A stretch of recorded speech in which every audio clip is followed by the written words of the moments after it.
I want to get this up running, I want it over the show because I want to get rid of it. It's a death trap. It hasn't run for 10 years. Well, it won't take a lot to get it running. What's it going to need? I think we're going to need a battery. A battery, there you go. Job done. I don't know, Nick, this bike, mate. It's horrible, isn't it? If the horrible Harley doesn't work, we can't sell it. And if we don't get it fixed, by the time Bruce gets back, he's going to kill me. The 1943 Harley-Davidson WLA recce bike was built for the US Army and modified for the British and Canadian forces in Europe. It was known as the Liberator because it was amongst the first Allied vehicles to enter liberated European towns. I bought this for £11,000, but it's worth much more if it's up and running. We've fitted a new battery, but these things were even a nightmare for soldiers to start, so we need expert help. The good news is we know one of Britain's top wartime bike experts, Harvey Hoare. Harvey. Yes. We've had nothing but ag in starting this poxy thing. The bad news is he's in Chelmsford. If anybody can get this thing going, it's him. The first problem, turning the monster on. Right. Now the throttle gas is on it's a twist grip on the right-hand side. The fuel is in fact a little screwed valve. What's he talking about? I don't know. Harvey!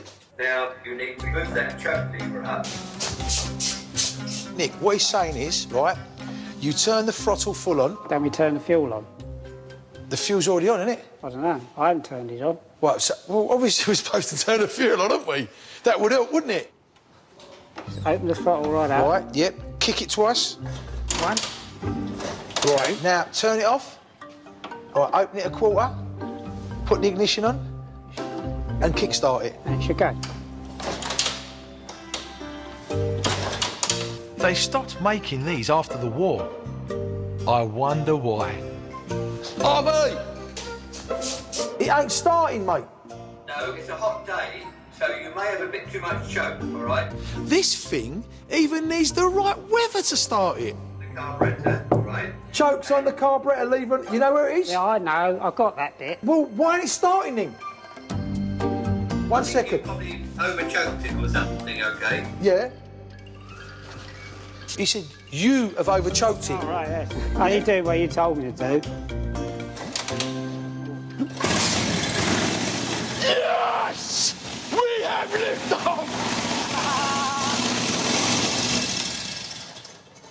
Awesome. Harvey! We done it, mate. Mission 1, start the bike, complete.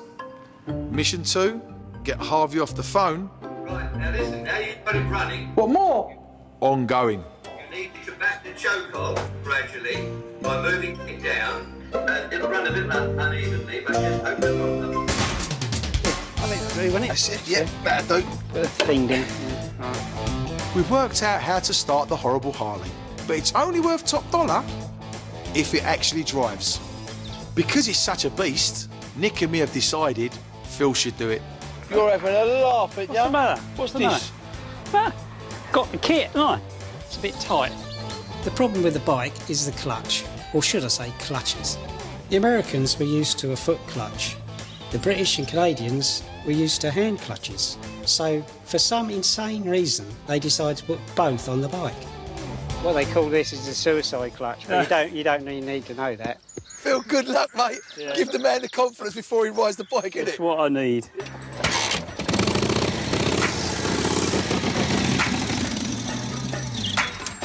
Come on, Phil, I thought you knew how to ride this thing. Suicide clutch or not, it's hard to kill yourself standing still. Nearly.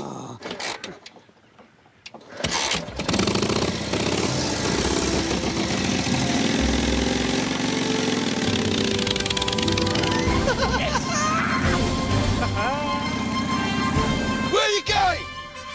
Sounds like an old tractor. Do you reckon he's safe on that? No. Listen, Nick, let's watch him, mate. Make sure he don't come towards us. No. Go round again! Not too bad. He's off, he's flying! Like Steve McQueen in The Great Escape. Like Dennis Hopper in Easy Rider. Whoa, fuck. Like Sandra Bullock in Crash. Phil. Where's the bike? You all right? Right, check the bike. mate. Phil, how did you do it? It got away from me, didn't it? Eh? Got away from me. Oh, mate. Is it bad, Nick? It's Eh? not good. It's got a few scratches, but So we drag the Harley out of the hedge and brush her off. Now for the clutch that God forgot. You got the throttle here, and then you've got the clutch right in front of it. I mean, you can't actually physically turn the throttle and pull the clutch lever at the same time. I can't understand why they did it this way. If Bruce is going to use this, I think we'll just do away with it. And it'll be more original as well, because obviously yeah. he wants it back to American spec. next step, remove it. The hand clutch has its own cable going to the gearbox. We've just got to remove the lever and take out the cable. Should be able to just pull the cable through. Now, riding the Harley should be as easy as falling off a log. There we go. It's done. Good. Along with getting together the Harley and the rest of the kit for the What's-His-Face show in 2 days, the swim wagon also needs fixing. Right, I think it was going to swim all right. You right? Oh, yeah. This thing is over 70 years old and it's showing its age. Pull that engine cover up, let's have a look. This is not going to be pretty. Oh dear. Some pretty dodgy welding going on down here. This thing is about as watertight as a shopping trolley. You've got to admire the engineering. Work back. Simple but effective. Propeller engages directly to the engine crankshaft. When you lower the propeller into place, the teeth and the crankshaft lock, and off you go. Ready? Yeah. Oh, that's the idea. Whoa, that's not good. It's not engaging. No? No. Oh, it's a bit dry. There should be an oil running out of there. This chain's slack. The drive chain has been worn and stretched, so there's no tension. But that's not all. The reason it didn't line up is it's taken a hit. Yeah. The crankshaft comes in through here and it's off to one side. So there's something bent here. It's got to be at least ½ an inch out of centre. To replace this, there's no way we're going to do it.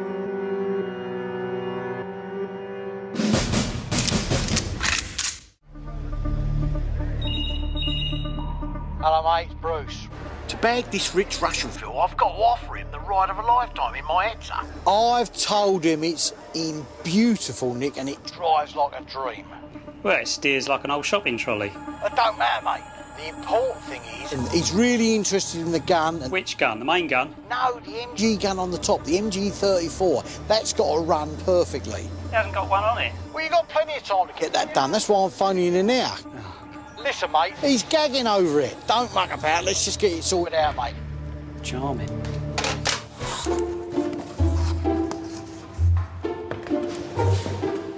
We've started work on the Hetzer, but straight away we've got a dilemma. Where the big gun meets the body of the vehicle, there's meant to be a heavy protective metal guard called a Salkoff, or pig's head. Bruce has two. We need to work out which is the most authentic for his Hetzer. They're different shapes and we don't know which one to use. We've got this one here, which is obviously the type you normally see on most of them. See them a lot. Then this one here is really something strange. It's quite a different thing. It's a lot heavier, much chunkier. After Germany invaded Czechoslovakia, they forced the Skoda factories to produce Hetzers. They were a new design of tank destroyer, and the first ones off the production line had a heavier Salkoff, but they quickly switched to the lighter version. To make our Hetzer more valuable, it must have the right Salkoff. Yeah, Nick, come and have a look at this, see what you think. Those versions there, very rare ones, which is very much like the one we've got here. I'll tell you what, come and have a look at this. Yeah. I can tell you it's definitely a Skoda because it's 323 and the first part of the number. Okay. 010, which is number 10. Nazi vehicles have no manufacturer's name, just a number. They thought if we didn't know who built them, we wouldn't know which factories to bomb. Now, of course, we know what the numbers mean. So this one was number 10 built from the Skoda factory. Right. Bruce's Hetzer is one of the very first off the Skoda production line, so it should have one of the heavier Salkoffs. That's fantastic. I mean, if that is the right one, Put so much value on the thing. Bruce would be absolutely over the moon with that. If I'm right, and this is an original heavy Sauerkopf, it should fit the Hetzer like a glove. This steel monster weighs over 350 kilos, so we'll need the gantry winch to get it up to the height of the barrel. So far, so good. The Sauerkopf slots over the gun barrel, but will it fit against the body of the tank? If you've done all your research, it should fit, shouldn't it? Yeah, no pressure. It's all lined up. Well, now to find out whether this Sauerkopf's the right one. It's a moment of truth. Well, that looks good. That's absolutely perfect, isn't it? Not only do we have one of the first Hetzers, it now has its original Sauerkopf.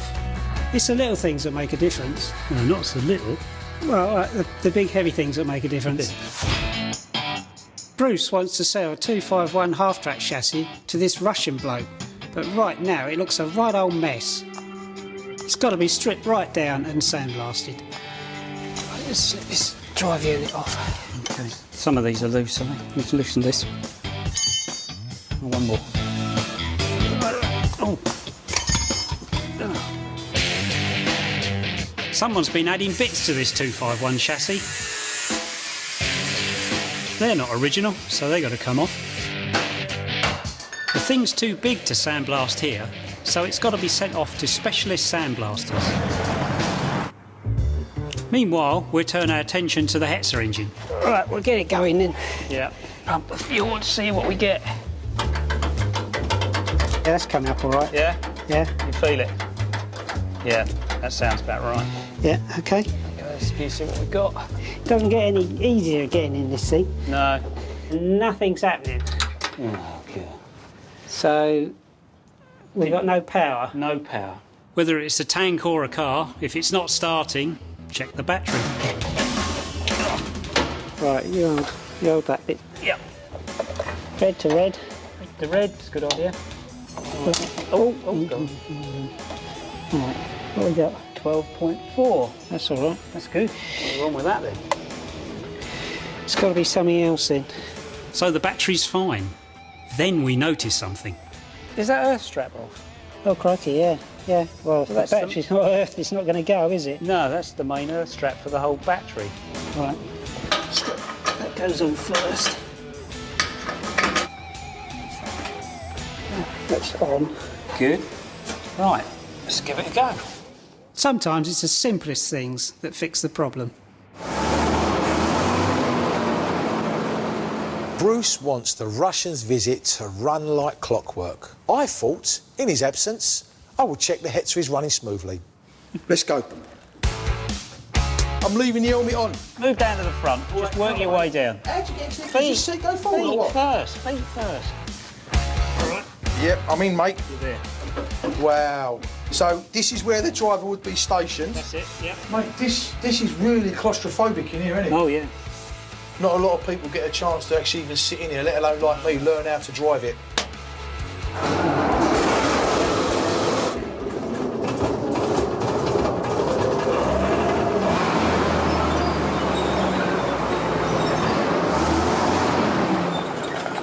This way. Straight on. Right. The first problem is actually seeing where you're going. Just come straight on.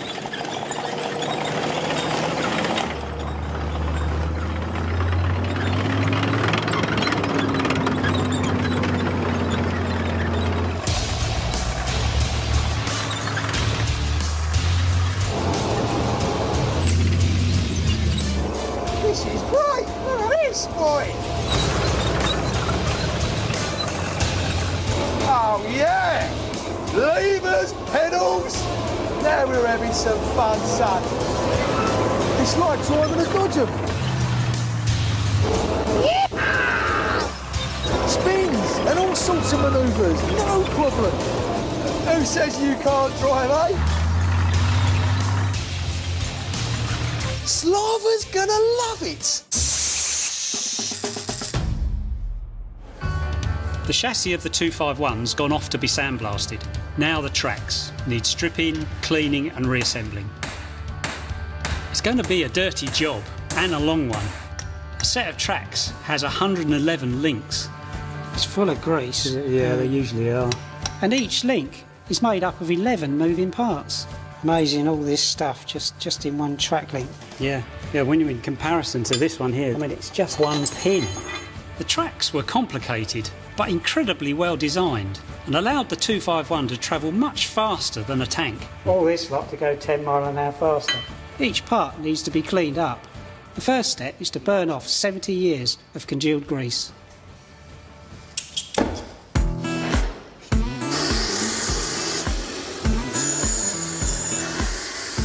The links might look too rusty to use, but sandblasting can work miracles.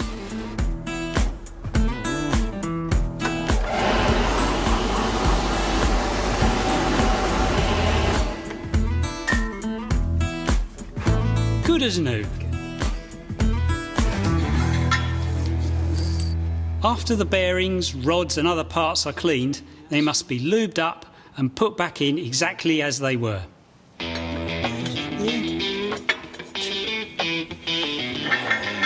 After fixing the link pin, there's just one thing to add. Track rubber.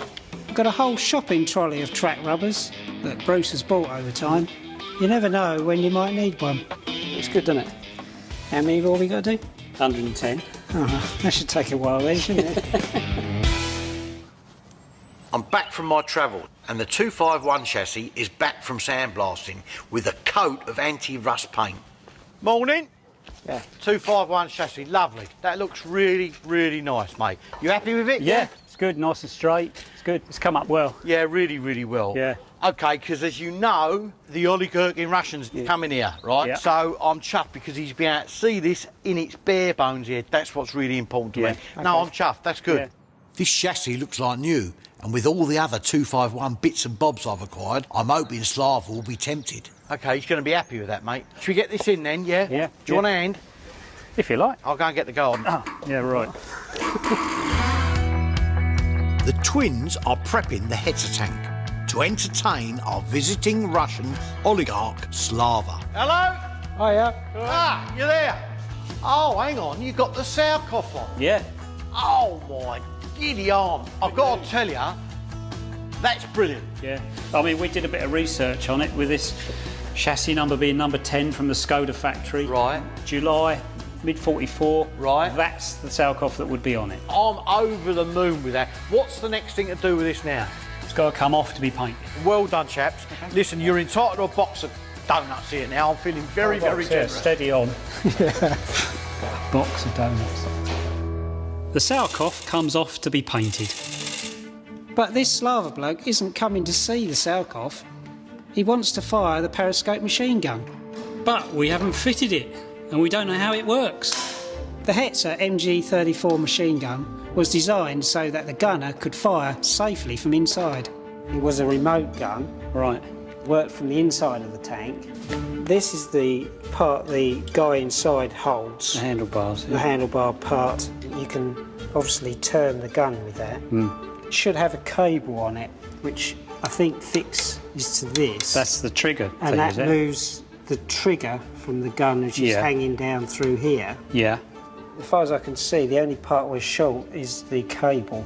For the width and strength required, we reckon a bike cable should do nicely.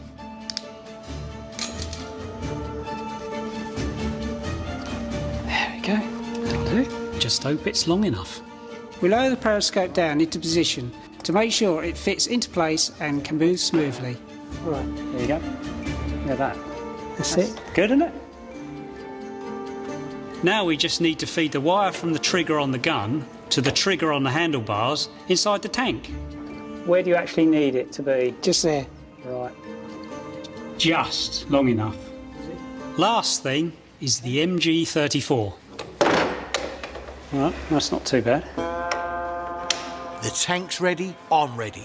And I've got a rich Russian in my sights.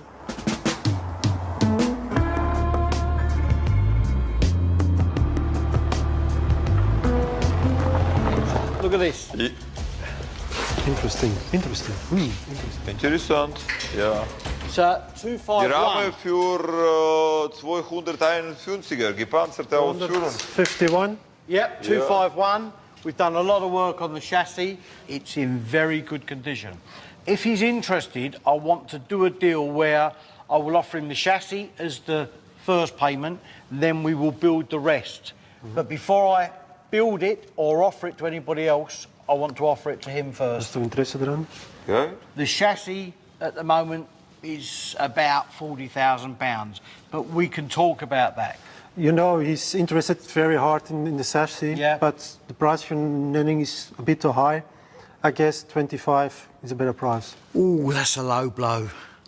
There's no way I could do it at 25. We've done a lot of work on this chassis as it is now, and obviously the next stage with the armour, we can talk about the prices. And you know, I cut you a good deal on everything I do. You know, you've got to come up a bit. I mean, 25 is too low with me. Nou ja, wenn die Chassis hat Getriebe und alle Teile, das 25 ist, können wir nehmen auch. 25, it sounds for the chassis. Aber it's complete. Aber complete. Well, I'm asking 40, so you've got to come up to at least 30, and we can. That's the baseline we can start. Aber freundliche Preis, Friendly price. 25. 25 sounds better. 25. All right, we can start with that. It's not what I was hoping for, but it's bought me a long-term customer, and 25 grand is just the starting point. Come on, let's go. Using my Hetzer as bait, worked a treat. But now, I've got to deliver. Slava wants to drive around and fire the best Hetzer in the world. Whoa! All right. It's looking great. Yeah, good. But we haven't tested the gun yet. We're going to drive this thing around and you're going to get to fire the remote control machine gun, which nobody else has done. Not since the war, probably. As you can see, we've got some prepared targets for you. I think we should get in and have some fun. Oh, we're going to have fun with this, mate. Drive forward!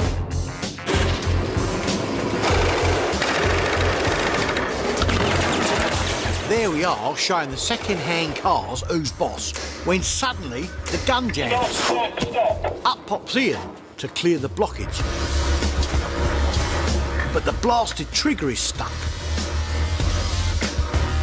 And it starts firing while he's clearing out the ammo.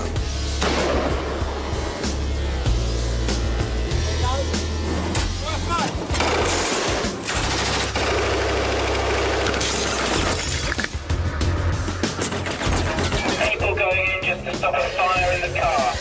All right, Harvey? Wieder! Yeah, good. Draußen. He's not good at Christmas, mate. Gut gemacht, Kamerad. Sehr schön. Very good. Hopp. There you go. All right. Good. Sehr schön. Fantastic. Herzlichen Dank. Slava's had the ride of a lifetime, and the twins have come up trumps fixing the gun.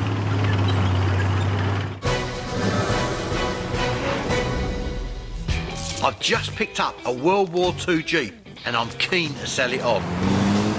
Jeeps were the first all-terrain military vehicles. They were tough enough to handle any battlefield, and Paras even lobbed them out of planes. But I think I'll give that a miss on my jump. This one cost me 8 grand, but fully restored, I can double me money. All it needs is a little bit of work.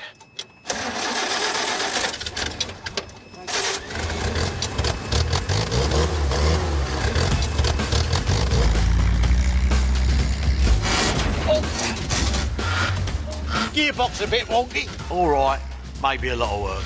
This is running a bit rough, isn't it? This is 70-year-old, this vehicle. Some things get better with age. Yeah, like me, I'm mature with age. Ask my wife. Yeah, let's let the boys have a look at it. Yeah.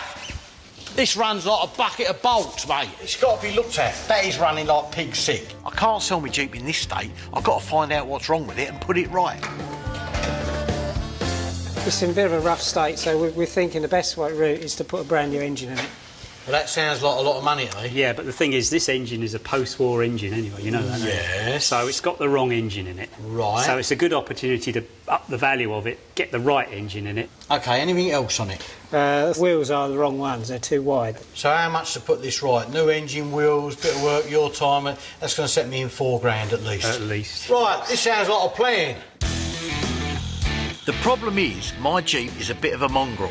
It's got a World War II body, but a post-war engine and wheels. If If I can replace them with original ones, it will bump up the price. Ian's found a gun for the Jeep. Now all Hoos and I've got to do is to find the right engine, and only a World War II original will do. Straight away, I can tell you, right, that ain't what we're looking for. Show me. The air filter's in the wrong place. It has the wrong carburettor on it. This is an ex-French Army post-war engine. That ain't what I want. I can buy them off the internet, right, to a penny. So this is no good for us? It's no good for us at all, mate. You're learning. I'm educating you. You are, yeah. Don't go back to school. Come on, see what else she's got here. I'm none the wiser. I can't tell these Jeeps apart. They look the same, but they ain't the same. Let me explain what happened. During the war, they wanted a general purpose vehicle. So they put a contract out to Willys and they put one out to Ford. Willys won it, but they couldn't produce enough. So because of the Ford, right, organisation with production line, Ford made them as well. The story goes that when the US Army wanted a new general purpose vehicle, the troops shortened it to GP. Hence came the word Jeep. Working at full whack, Ford and Willys churned out a Jeep every 2 minutes, and every part the two companies produced was identical. They were all interchangeable. So you could take a Willys engine and put it in a Ford chassis. You could do vice versa as well, right? And they were made in their thousands. Over 650,000 Jeeps were made during the war, but only a tiny fraction of the ones that survive are 100% Ford or 100% Willys. It's got a Ford chassis, so I need a Ford engine. How do you spot an original part? Well, fortunately, the lads at the Ford factory left a few clues. You see in there, there's an F, denotes Ford. Right, look at that. See that on the top? Yeah. Ford. So everything we're searching for, that we need to look for today, has got to have that F stamp on it. Points make prizes. Absolutely. Points make money. Yeah. That is a Ford engine. See that F there? Right, yeah. That's what I'm looking for. That's what we've been walking around like an idiot for. With all the accessories on, this will drop straight into an original Ford chassis. If I could get it for about £3,000, right, it will whack up the value of that original Ford Jeep. This engine is spot on, and they stock the wheels as well. Happy days. I've got the wrong wheels on the front of mine. I've got the wide wheels. I don't really need the tyres. It's just the wheels that'd do me. All right. Let's have a word with the geezer.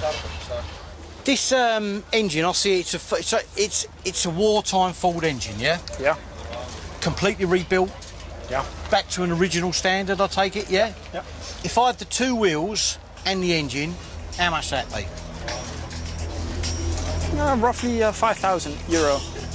So you're saying 5,000? What about 3,500?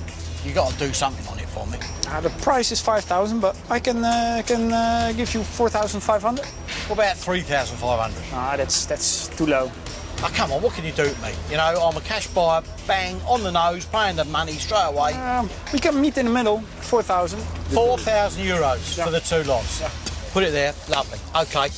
When Bruce splashes the cash, I get a bit twitchy, until I do a quick tally up. We budgeted 4,000 sterling for the engine and the wheels, and we got them for 4,000 euros. That's just £3,400. I reckon there's enough left over for Bruce to treat me to a novelty alarm clock. You want that now, didn't you, eh? I want it on my bedroom door, mate. Yeah? Nice. Yeah. Wake up time. So keep the wife away, that's why. It's up to the twins to make it happen. Let's get this thing done. During World War II, the expected lifespan of a Jeep was about 90 days. The one thing you don't want to be doing on a battlefield is fiddling with the engine for hours. So this one was designed so it could be quickly replaced. Not too far over there. All we need to do is to slip the engine onto the gearbox shaft. Should be easy. Down towards you a bit. Pull it over a bit.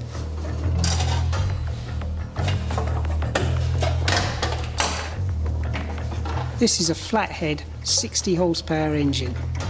The US troops loved it and called it the Go Devil. But we reckon the Go Devil is hell to work with. Getting the mad with it now.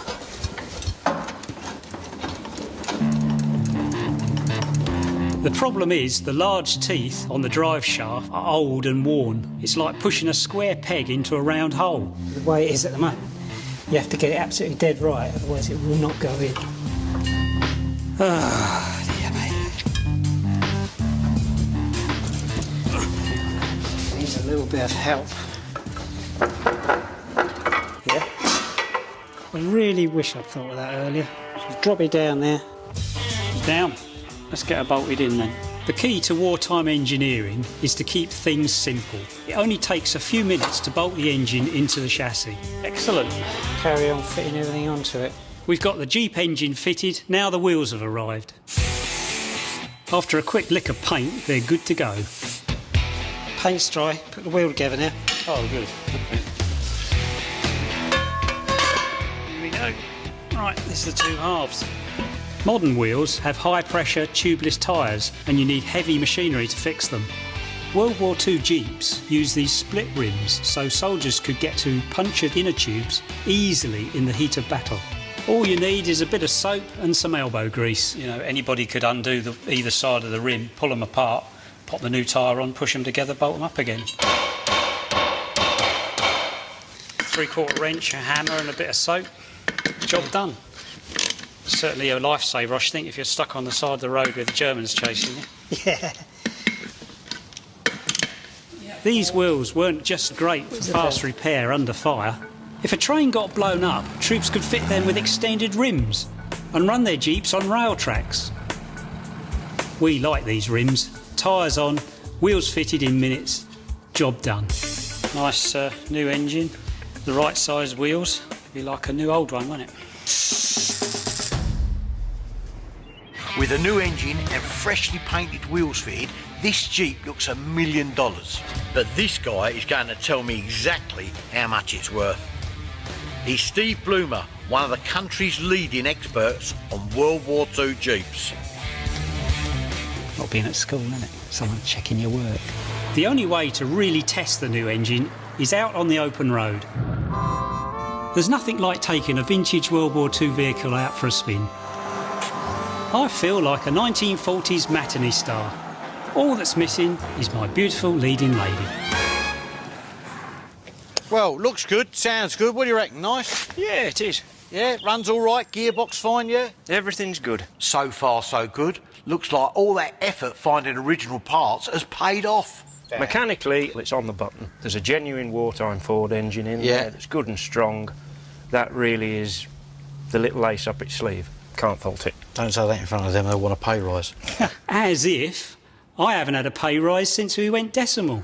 I'd like to get your opinion on what sort of value this is. You've got 75% wartime front end. I'm not sure about that wing. Back axle definitely needs an overhaul. Takes the value down a little bit. Right. This is not good news. Listen, most importantly to me, what sort of dough do you think it's worth? You've got to give me a ballpark figure.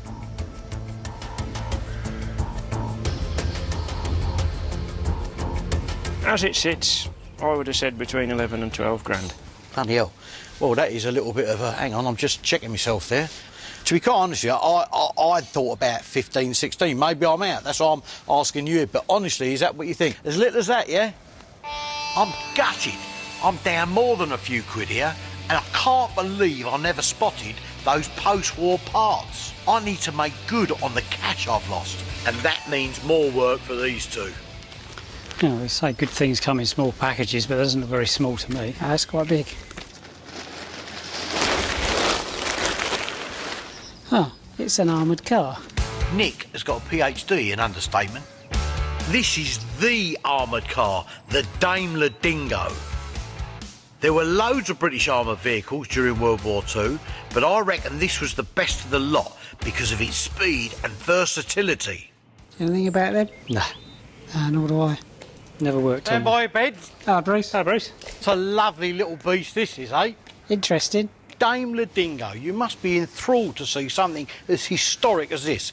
You do realise this was used in every theatre of war, Far East, in Africa, Northern Europe. Yeah? Yeah, this thing helped us win the war. It was designed to be a forward reconnaissance vehicle that could fly along. I'm thrilled. It's got a Daimler engine. People will pay a fortune for it. I love the Dingo. 3 tons of the best of British engineering.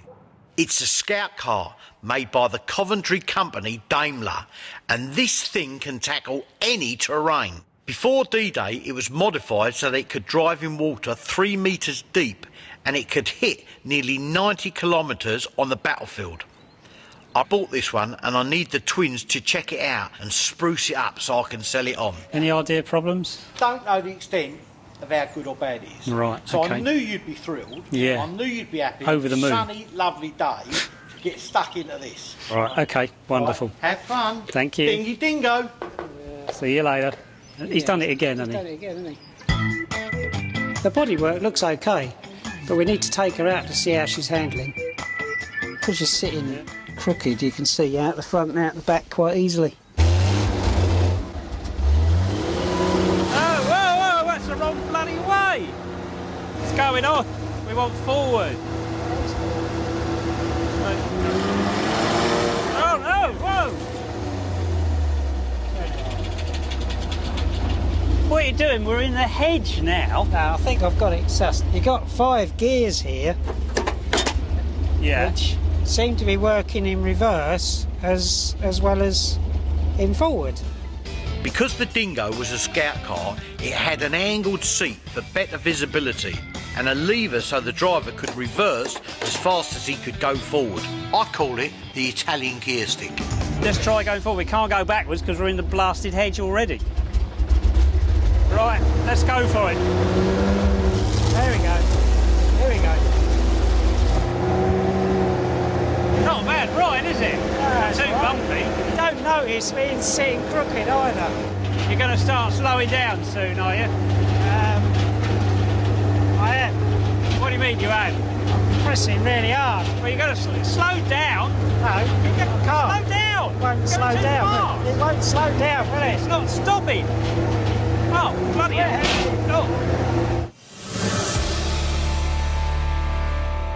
So it turns out that the Dingo drives okay, but the brakes ain't working. I need to get to the bottom of this. What's all that mud stuff on there? That's brake dust mixed with brake fluid. Well, surely that helped make it stop, wouldn't it? No, you lose all your friction on your brakes. You just don't do anything when you put your foot on the brake. I need this thing up and running if I want to sell it. So while I head off to get ready for my parachute jump, I'll get Laurel and Hardy to see what they can do. The problem is the cylinder seals have gone and they're leaking brake fluid all over the brake shoes. Any liquid gets into the drums, it just the brakes don't work. Right, I'll just go and get this drum cleaned up.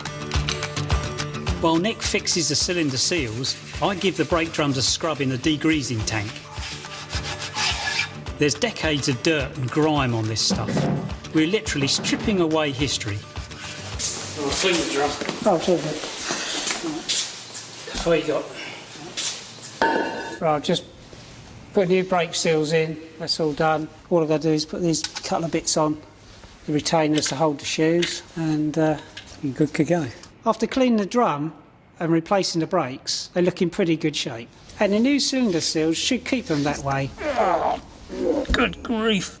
So we're happy with this fix. Let's hope the boss is too. Good day's work, isn't it? Yeah, I think that's enough. Right, let's go home, shall we? Let's go.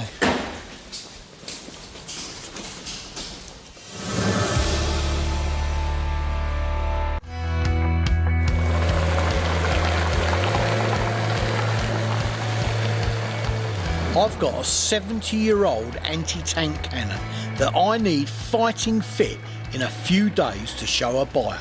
Another job for the dynamic duo. Hi, fellas. Yeah, that's a big one you got there. Yeah, I've got another Brucey bonus for you. Oh, no. Believe it or not, you've got to recommission this. Oh, no. That's illegal, isn't it? No. As long as the breech is stored in a safe and held on a firearms certificate Yeah. in a separate location to the gun, like they only come together when it's going to be used, it's not a problem. Oh, right. The breech is the block at the back of the gun where the shell is loaded into the barrel. Without it, the gun can't fire. Gary has it locked away so it's safe and legal for the boys to work on. Really wants it done by the end of the week, yeah? All right. To get her all singing and dancing. Yeah, we'll do it somehow. Oh, I'll leave you to it then. Right, All right, OK. ta-da. First thing is to work out how it's been deactivated. One way is to drill holes in the barrel. Another is to put pins across it. This gun has a big steel plug welded in to block it. That's well and truly in there, isn't it? Look at that. It's a nice weld, so I was to imagine it probably has bitten a little bit. Nothing we can't fix, though. If the welder's bonded to the gun metal, then taking it out could take a chunk of the barrel with it, which is bad. So what I do is I do it with a power file. I'll work my way on the weld itself, thin it down, and then we give it a clout from the other side with a rod, and then it should hopefully break away. Yeah. Okay. Can you just bring the gun down so it's level? Yep.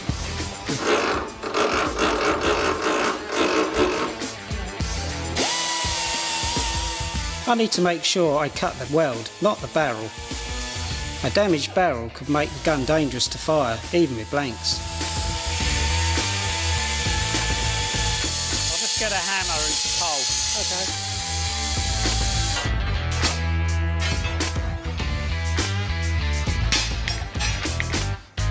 No, that's not working. I'm going to have to take a bit more of the weld away. Yeah.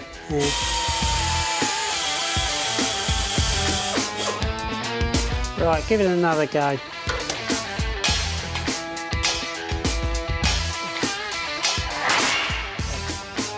Oh, good, that's got it. But have we damaged the gun barrel? Yeah, it's totally clear. Yeah, it looks all right from this end. I've made a deal with my client, Gary Hurley, to deliver a working cannon. And that's just what I'm going to do.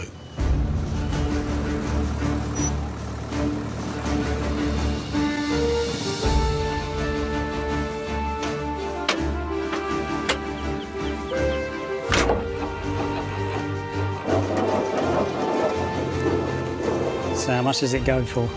If it's a goer, I think it's 3 jacket potatoes and a pie. No, it's 10 grand. 10 grand, only if it fires. So fingers crossed, the pack will fire again. First time in many years. A dramatic reminder of what these things were built for. There you go, Gary. I told you it could work miracles. One pack ready to go.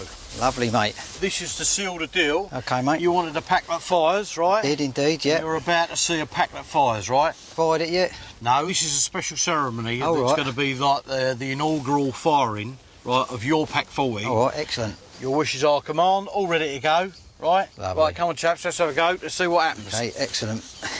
There's a 10 grand bit of pride at stake here.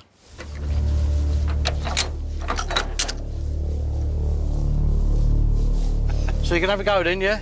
Oh, yeah, I'd love to, yeah. We load a blank shell filled with black powder for the effect of live fire. If there's any weakness in the barrel, this is where we find out. You ready? Yep. Fire!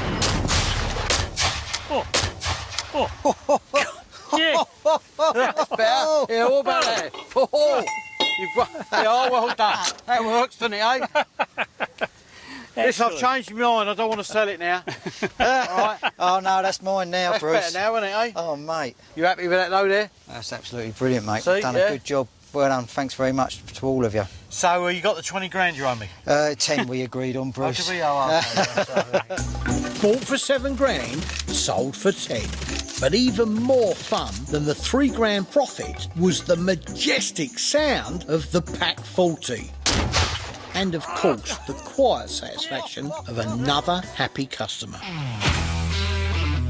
Firing that Pack 40 has given me an idea. I've got a German 8-ton half-track with signs of damage underneath. I presume it's battle damage, but I don't know what caused it. And the more you know about a vehicle's history, the more valuable it is. Time for some detective work with vehicles expert Hilary Doyle. This is the vehicle. See your chassis number here. Yeah. 16 is the start number. Yeah. That means it's manufactured and assembled by Sauer in Vienna. Okay. In October, probably late October 44. By the time they put the Aufbau, the body on, got it out to the troops, that'll be 6 or 8 weeks later. So that's going to be delivered to the troops in maybe even the beginning of December 44. Battle of the Bulge. Battle of the Bulge. So this truck could have seen action in the Battle of the Bulge. This was Hitler's last campaign to stop the Allied advance across Europe.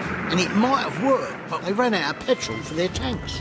Knowing the truck might have been used in the Battle of the Bulge makes it exciting. But what caused the damage. If you just want to have a look down here, it's just down. Nick, can you go around the other side, just shine a light up? Yeah. I just need to know what it was caused by. I think it was some sort of mine. Right. Well, I can see the patch, and there's damage on the brake drum. Right. Yeah, there's a patch there. Yeah, that makes me think something bounced in off here, like a piece of shrapnel from an explosion or something. Right. And that's what's done it. So Hillary thinks it was shrapnel. Phil thinks it was a grenade. I think it was a landmine. So I've set the boys a little challenge. The boss wants us to find out what kind of explosive might have damaged his 8-ton. If we can dig out the most likely contenders from our stock, we can get working replicas made to test them to see what damage they'd do to a vehicle. What about this side here? These ones. What are these? Horrible things, though. The Americans call them bouncing betties, but they're actually called Sprungminen and jumping mines. Germany churned out nearly 2 million of these jumping mines during World War II. Because of the horrific injuries, the Allies feared them more than almost any other Nazi weapon. How do they work then? There should be a finger on top, like three-prong thing. They would be kept in a separate box, would they? Yeah. Yeah, so what you'd do is you'd bury that into the ground. Yeah. It's only that bit sort of sticking out, basically. Someone walks along, treads on that. Yeah. That fires it. This would then jump out, fly up to head height, and in the bottom there would be a cord. Yeah. And when it reached to the end of that cord, another charge would then explode this. Right. And it's got like, I don't know, 2, 3, 4, 500 ball bearings in that. Oh, nice. And that would explode roughly about head height. Lovely. And you can imagine what it used to do. Bouncing betties jump almost a metre before they detonate, too high to cause the damage on the 8-ton chassis. So I reckon another mine from the Battle of the Bulge is more likely the candidate. Telemines, that's what we want. Classic German anti-tank mine. It's actually, tele means a plate. You can see why it's called a plate mine, can't you? Yeah, yeah. Another one. Hundreds of thousands of telemines were buried by the Nazis. It's thought there are still thousands hidden all over the continent, and they're dangerous to clear because of the way they were booby-trapped. Pressure plate on the top, and it's got a bit here where you could put the booby trap into. Right. But quite luckily, it's got another one at the bottom you could do it for as well. Oh, right. So if you found it, if you tried to lift it, it'd blow up. If you tried to pull it, it'd blow up. Yeah. After the defeat in the Battle of the Bulge, the Germans retreated and may have laid mines behind them as they went. Telemines were buried just below the surface and were detonated by anything weighing more than 91 kilograms. The 8-ton weighs over 100 times that. This mine could be a contender. Any vehicle set for the right pressure went past. I'm sure you can vary the amount of pressure. Yeah, and you could also put 1, 2, 3, and then put a lump of wood across the top of them. So if you went over 1, all 3 would go up. So that's definitely something we could take. Yeah. Okay then. Let's do it.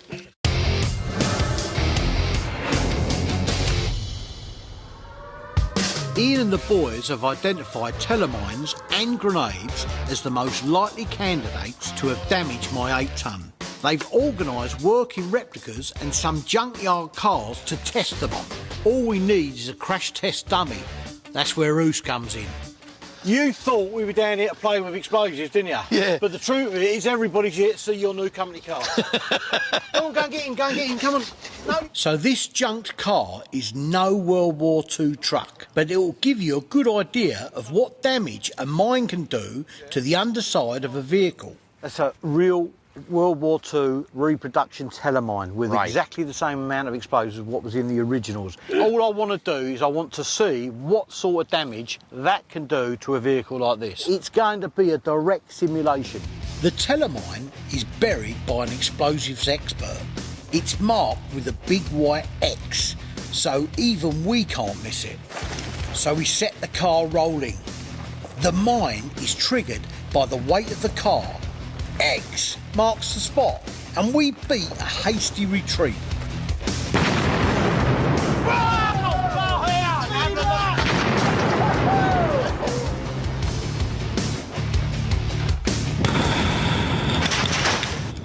have a look at this, not.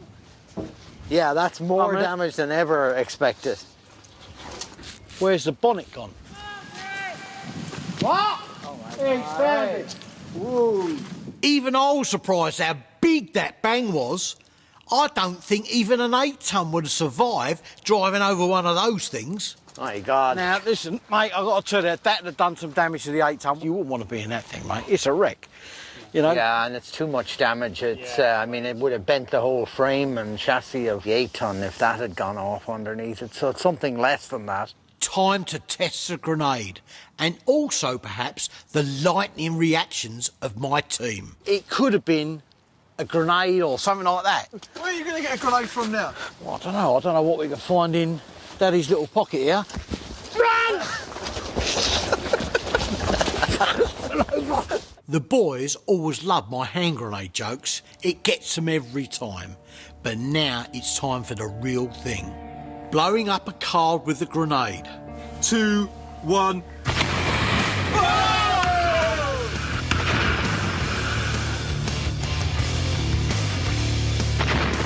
That was perfect! Perfect, unbelievable. When the smoke clears, we inspect the damage. All the bodywork inside is knackered. That has been completely shunted back as well. It's done some damage, I've got to tell you, mate. You can see it's completely taking bent. the floor away. Yeah. That would have put a hole in that gearbox, definitely. Even a grenade would have done too much damage. Hillary was right all along. Shrapnel damage it is. And most likely from the Battle of the Bulge. Right, Ooch, listen, the problem is, how are you going to get home now? Your car's knackered.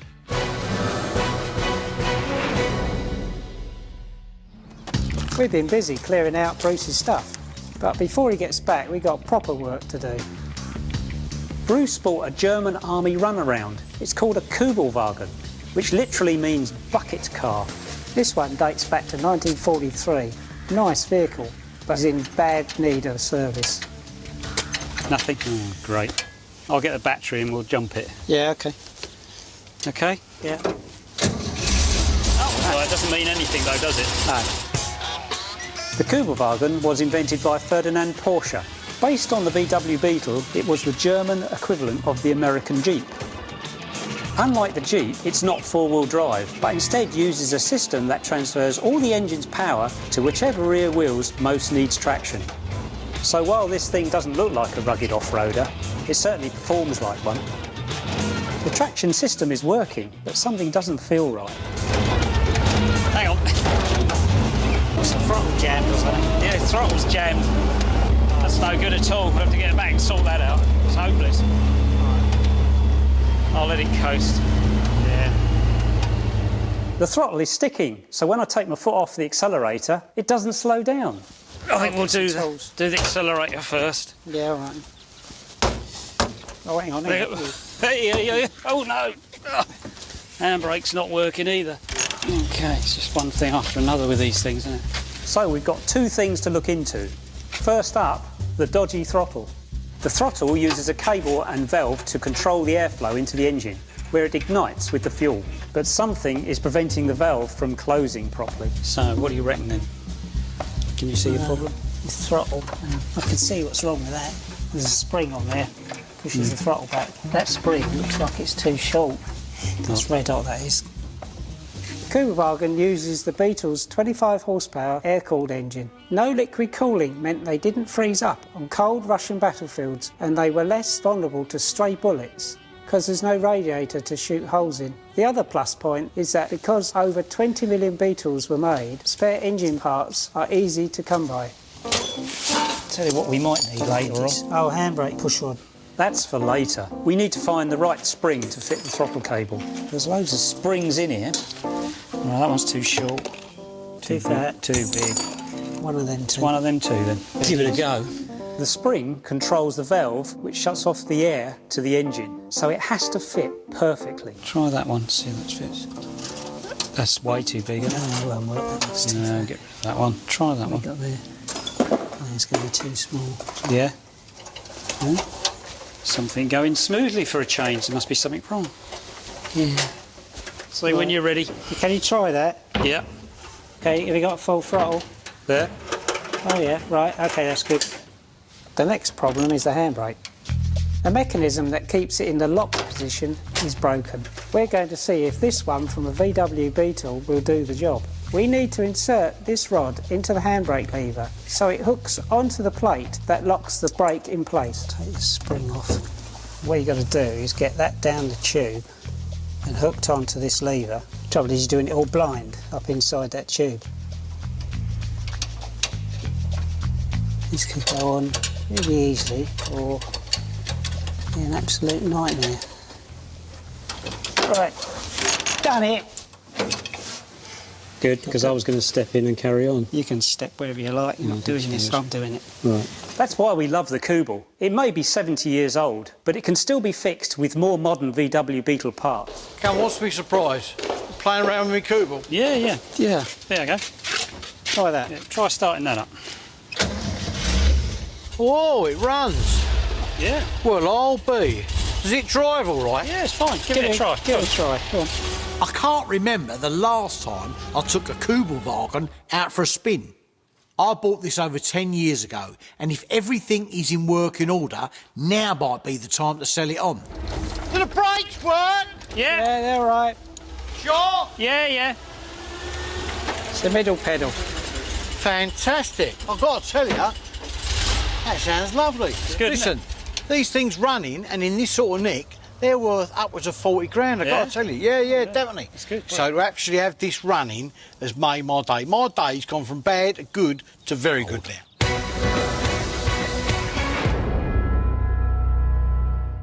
We've got to clear this. It's all got to go. Yep.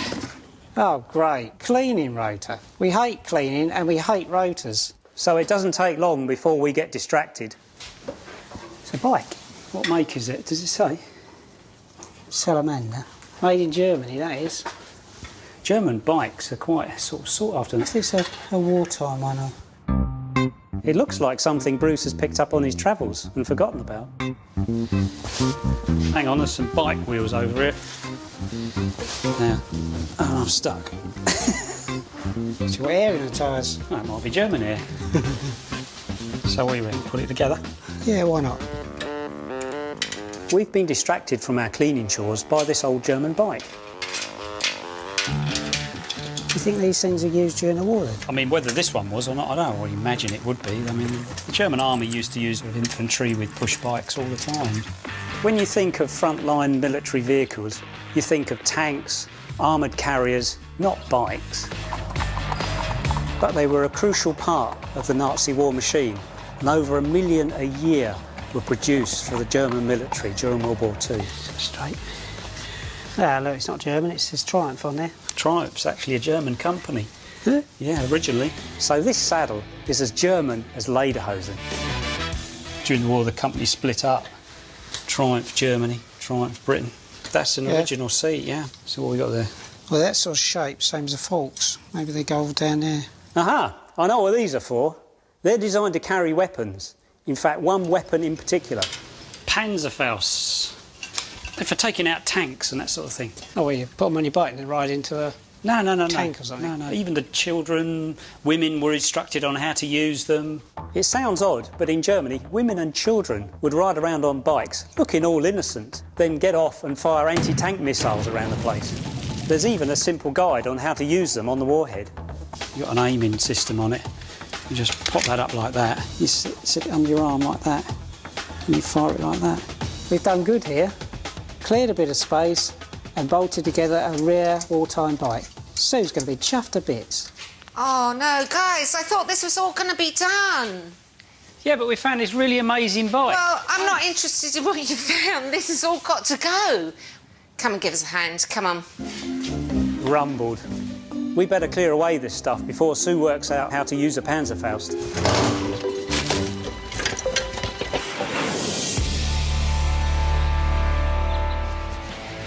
Here it is.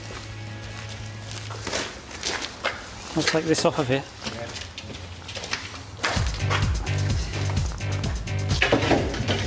Lars, you know where we're coming from and we'll give you a shout and then hopefully we can sort out a deal from there.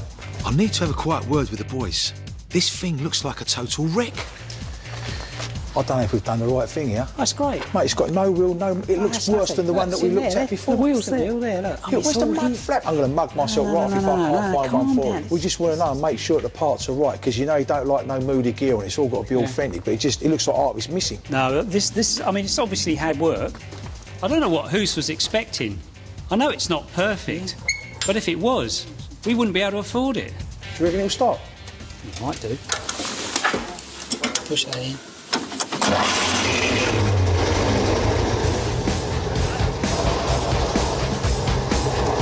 Well, that ticks one of the boxes, doesn't it? That's not too bad. Yeah? Steering wants a bit looking at. Lots of parts on it aren't authentic, but we can replace those. What really matters is whether the chassis is earlier than 1945. Some were made post-war, and they sell for a lot less.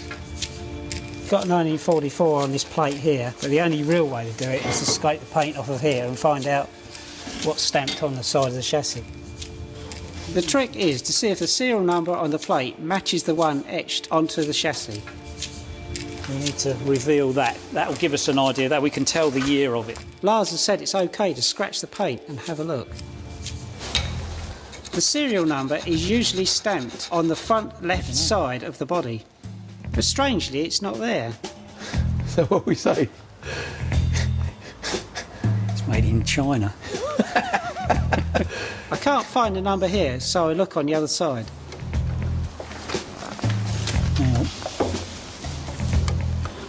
Right, yeah. Maybe it's somewhere else, but... Hang on a minute. Don't mug me off. No, I found a number. Yeah? Yeah.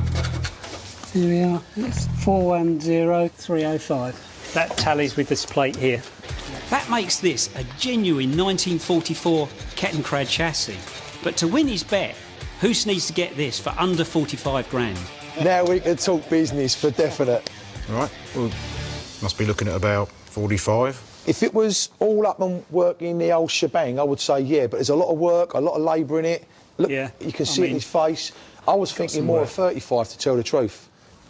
Hell of a drop. I reckon the most that I can go, truthfully, and that's going to be the bottom line, is about 37. Ball's in your court. I'm serious now. Talk it up a bit more. Too much of a drop. I don't know what to say.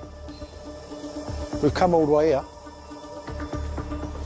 38 the most, that is it now. Seriously. And that's most really going to come out of my pocket, that grand, you know, but if you're willing to do that, I'd say 38 and that's it. Bottom line, I can't do it no cheaper than that. And I might as well take me trousers off as well. Seriously. Don't do that. Yeah, don't go to that extent. No, but would you, yeah? You got yourself a crad for 38. Happy days, that's been a good journey. Get in there, my son.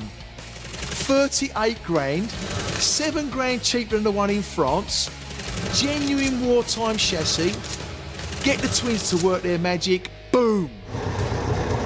Well, that ticks one of the boxes, doesn't it? That's not too bad. Yeah? Restoring Hoos's Kettenkrad properly will take time. Yeah, but we can knock it into shape a bit before we show Bruce. Yeah. We shouldn't need the front wheel on it, should we? No, these will actually drive without a front wheel. Yeah. It just does give you a little bit of steering on the front wheel, but for this test, I think we'll be OK with it. And away you go. It might seem odd, but you don't actually need the front wheel to steer a Kettenkrad. That's because the tracks work like a tank. Turning the handlebars slows down the tracks on one or other side, making the thing change direction. That's a theory anyway. But like a dodgy shopping trolley, Hoos's Kettenkrad doesn't want to turn left. Not left at all.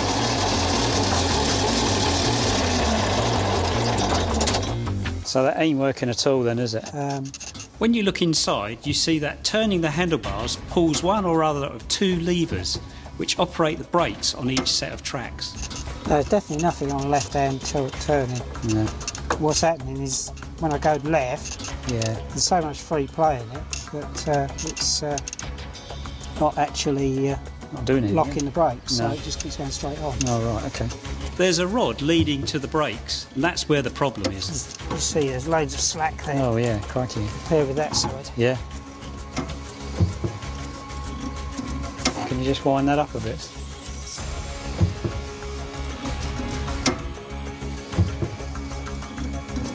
Give it a try. Well,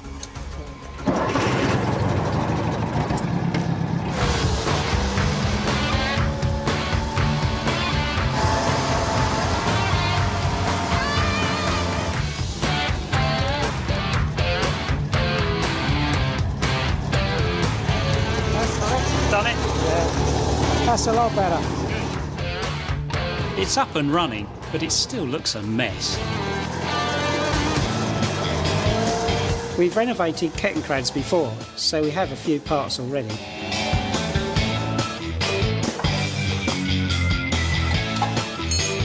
We're fixing the front wheel.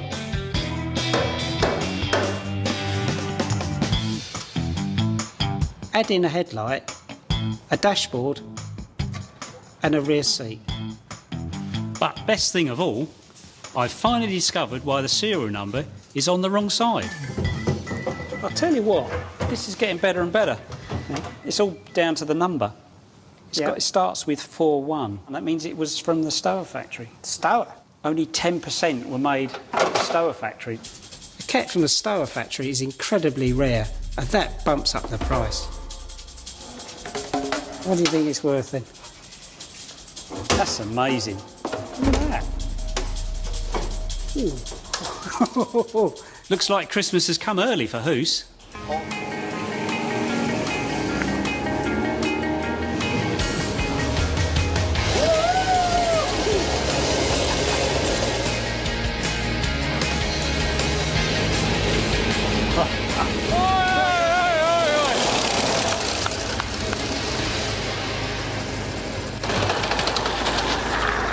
Well, surprise, surprise. Did I tell you or not I was going to get you one?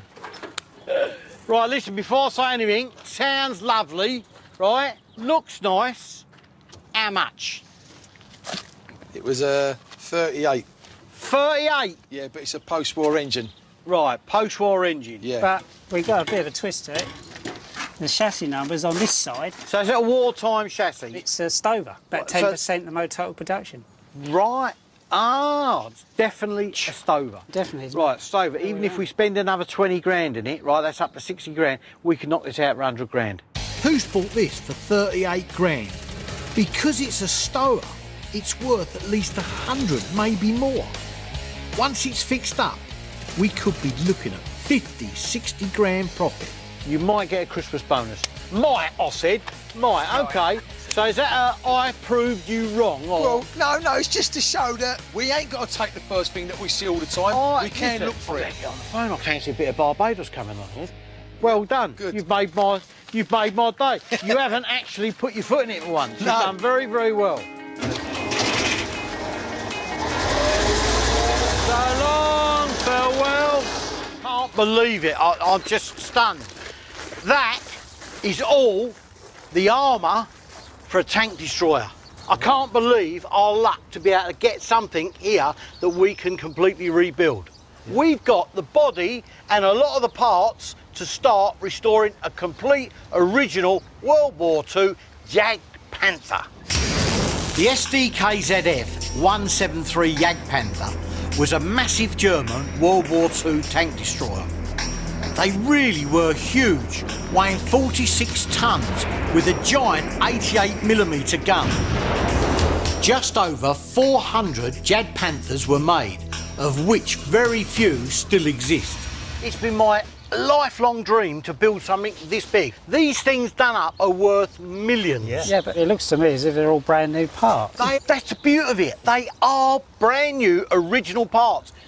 The story of this is that the tank factory in Berlin where the Jagdpanthers were made was overrun by the Russians at the end of the war. And after the Berlin Wall came down, they came across a massive underground oil pit, drained it out, and all these original new Jagdpanther parts were at the bottom.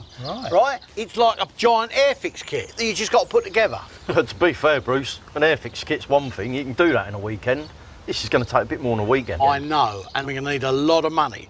But that's why I've got a plan to kill two birds with one stone.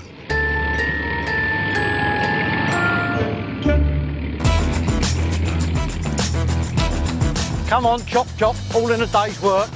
Promise me this will start on the nose. There's a bag of donuts in the car if it does. To pay for the Jagdpanther build, I need to raise some money.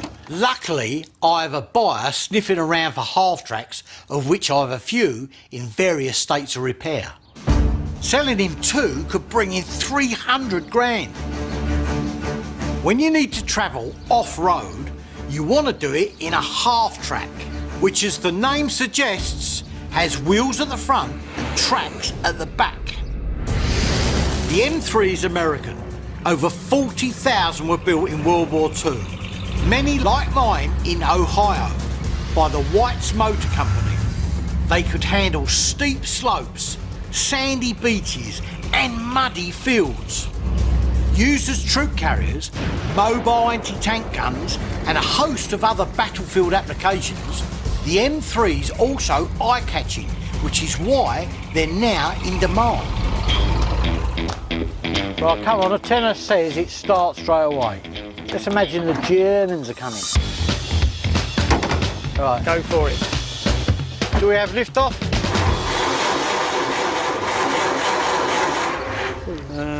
There ain't even a spark there, is there?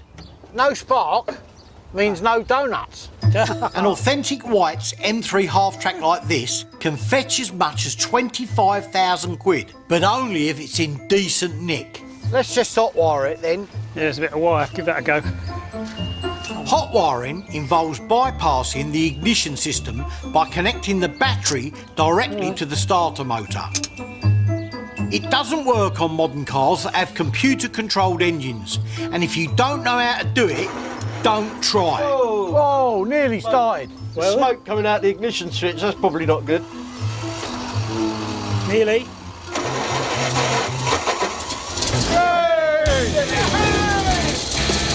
Finally, we've done it. The M3's tracks and wheels are caked with mud, but they're in good nick, which is good news because they're a nightmare to repair. The bad news is the thing is crawling at a snail's pace. There's a 6.3 litre engine in there that doesn't sound too happy. I'm also going to try and sell a German 251 half-track, which was with an SS Panzer division, which surrendered in Austria in 1945. They could be used as troop carriers or missile launchers or 100 other different things, and often acted as support vehicles for tank regiments. The German half-tracks were less powerful than the American M3s, but they were lighter, so had a longer range. Because the Germans took such a pounding, not many 251s survive. So they're much rarer than American half-tracks, and hence about 10 times more valuable. The Germans had some very clever engineers, too clever sometimes. They loved adding lots of design features, but of course the more bits and bobs you put in, the more stuff there is to go wrong. That way. That it? What's happening? You sure? Nothing there. Why aren't we done here? It's not turning. What do you mean it's not turning? I think A noise coming from in here. Is there? Have a look at the inspection cover. If we've got a problem, I need to know now. Whoa. There's a lot of vibration coming out of that diff. Is there? Oh no. Yeah. When a 251 turns, a set of gears called a diff or a differential, which connect to the drive shaft, control the individual speed of each wheel. If the diff is shot, the 251 won't be able to go round corners. The only way to find out is to open it up and take a look inside. It's bad. The differential's gears are chewed beyond repair. Have a look at this. Yeah. I'm You've guessing broken it. somebody's had a go at it and they've not put the stuff back in the right position. Oh no. So because it's all out of alignment, it's smashed it to pieces. Crikey. Oh, no. Make going around corners a bit difficult. That's really slaughtered that, isn't it? This is a real headache. Each part in a 251 differential was individually precision engineered to work as a set. Building another from scratch would take months, so I need to find a replacement. Michelle, it's Bruce. Yeah? I'm on the dog and bone to a contact in Eastern France. The differential on our 251 is kaput. Yeah, knackered, finished. My French contact has got a 251 diff, So to make sure the half-track deal happens quickly, Freddie and me are heading to France toot sweet. While Bruce is away buying a replacement part for his German 251, we're working on the White's American M3. The other vehicle in his 300 grand half-track deal. That's no good. It's no good at all. I think it's only running on about 3 cylinders out of the 6. Yeah. Sounds terrible. Listening to an engine tells you a lot about it. And this one sounds as though half of its cylinders aren't firing. Cylinders are like arteries. They contain the pistons which deliver the power to an engine's heart. If only 3 out of 6 are firing, the M3 is massively underpowered. Maybe there's a crack in the distributor cap or something like that, maybe. The distributor sends an electric charge to the spark plugs, which in turn fire the cylinders and pistons. Any fault in the cap cover, and over time dirt and even worse, moisture, seep in and gum up the works. Luckily, we've got an extensive collection of World War II vehicle parts. We got that spare engine, we could take the bits off of that. Yeah. The strength of a lot of American World War II military engineering is its simplicity. Vehicles could be fixed by soldiers who weren't mechanics. So fitting a new distributor cap, taken from another engine, should be an easy job. Oh, this is fantastic. It's like a new one. I'm back from France to sell my German 251 and American M3 World War II half-tracks and make a wad of cash towards turning a stack of original parts into a Jad Panther tank destroyer. The deal is worth 300k, but I'm worried because neither half-track is battle ready yet. Okay. To fit the new distributor cap, we have to remove the old one and its spark plug leads. You got spanners. Yeah, what do you need? What's that? That's a 1/2 inch. I've got some proper spanners in my toolbox. Can't get a stupid great thing in there. Right. Hang on a minute.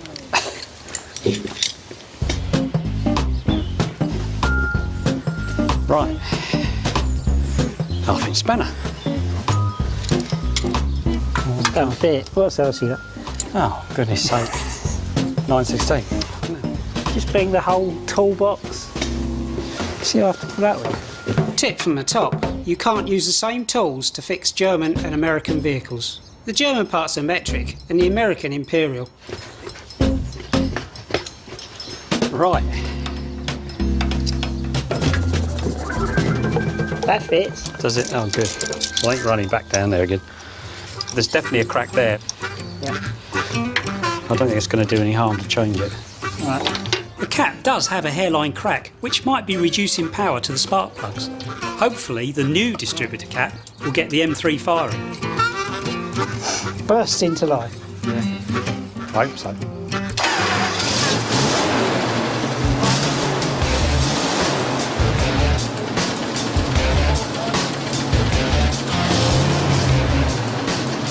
Racing version. You're racing, okay? That's going to be so fast. We're certainly faster than running on about 3 cylinders, isn't it? Yeah. Good. Oh, well, that's cured that. The boys have the M3 running well, but because working examples of 251s are so much rarer, the German half-track is far more valuable, so I need that up and running too. It's the moment of truth. In France, Bruce took Michel's word that this 251 differential is in good nick. I guarantee. There's only one way to find out, and that's to open it up. Ready? 3, 2, 1. Right down. If the diff's not in working order, it's 1,500 quid wasted on the part and a possible £250,000 deal down the pan. My son Lewis is lending me a hand. First time this has been open in 70 years. Oh, look at that. I've got it. Well, I think we're in luck. There don't seem to be any knackered teeth on there. Overall, for something that's over 70 years old, that's in pretty good condition, that. That's a relief. Just a quick pre-fit shot blast for the diff casing, and the 251 is good to go. The repairs have gone well, but before I show the half-tracks to the buyer, I want to know that the boys have got them in tip-top condition, so I need to put both vehicles through their paces. We'll do a direct comparison of the two, not only driving, but possibly firing. How's that float your boat? Yeah, get the gun fired.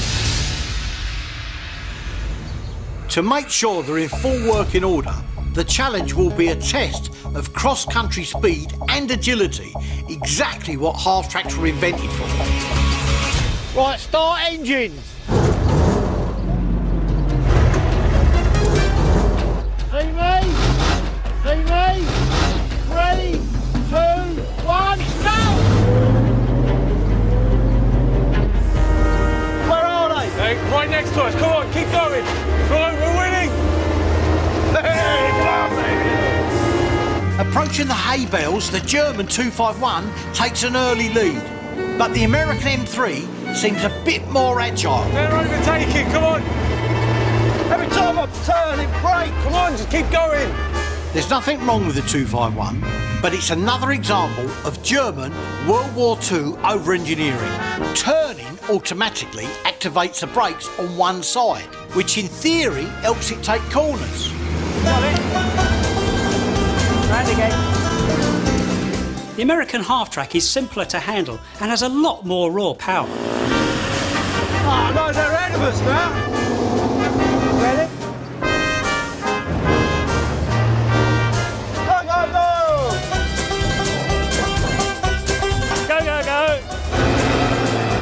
Come on, away! Go! I made up some time at the jerry cans, but I don't know if I got enough poke to catch the Dukes of Hazzard. Even in a straight line dash, there's no contest. The American M3 packs over 140 horsepower and the German 251 just 100. Ah, come on! It's just got no guts in it. Come on! Ah! Yay! Lost that by a mile. I'll give him that one. Yes. Congratulations to the Whites Motor Company, which sadly no longer exists, having been bought by Volvo. Anyway, both half-tracks are ready for sale. The German 251 will go for a lot more money than the American Whites, perhaps 10 times as much. But that's a reflection on rarity rather than quality, and selling them both will make me enough money to start building my Jad Panther. See, you think it's Santa Claus who's been here, didn't you? I told you I would deliver what you wanted. I own one of the only working German Jad Panzer tank destroyers left in the world. Its nickname is Hetzer. But the world is about to get another one, as the twins are almost finished on my second Hetzer restoration. The last piece of the puzzle was finding a gun for it. This is an original L39 gun. It's not an L40 gun, it's a 39. So it's a wartime gun. Wartime Hetzer barrel. A tank destroyer is different from a normal tank. It had one job, and the clue's in the title. To destroy other tanks, you need a big old gun with a big old gun barrel. This one is a 75mm PaK 39 anti-tank gun. It could knock out other tanks up to 1 kilometre away. What, do you have to dig it up? Yeah, it looks like it's been concreted Well, it probably has, but you know, you don't go down your local supermarket and pick one of these off your shelf. All these bits as well, I mean, I think I've done really well. Please, let's just get it done. Well, we'll do our best with it. We cannot cut back in any way on missing the deadline. A deadline so important, my international reputation is at stake. An Australian museum has offered me a huge bundle of dough for this Jad Panther, but they won't pay unless the twins fill this quite noticeable gun-shaped hole. Now, I'd like to see something coming out the front of this hole, all shiny and painted, with all the breech working and everything. Any problems? Well, none, that's what I like to hear. There's a large tank-shaped hole reserved on a cargo ship sailing for Oz imminently. If this tank isn't spick and span and on that boat, both my reputation and my bank balance will be in tatters.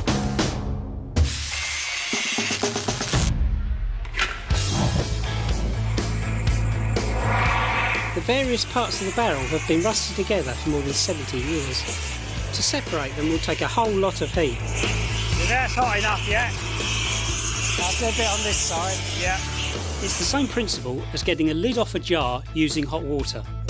Heating metal expands it, cooling it contracts it, and if you do both repeatedly, it breaks the different parts loose. Right, your egg's on that one. Yeah. What's it like? Yeah, that's right. Yeah? Okay. A moment of truth.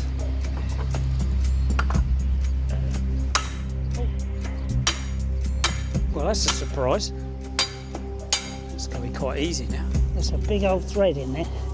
Look at that. Look at that.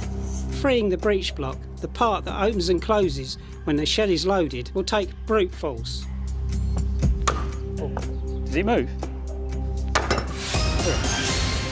Wasn't that bad at all. I'll take it all back, Bruce. Yeah.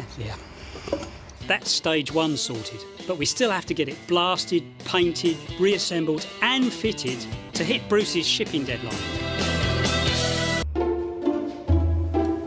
I must get myself a bigger brush. Slowly but surely, the Jagdpanzer gun is coming together. Even the breech looks brand new. It's amazing how that nearly everything the Germans had was all painted these three colours. Yeah. All done at the factory with a brush. Yeah.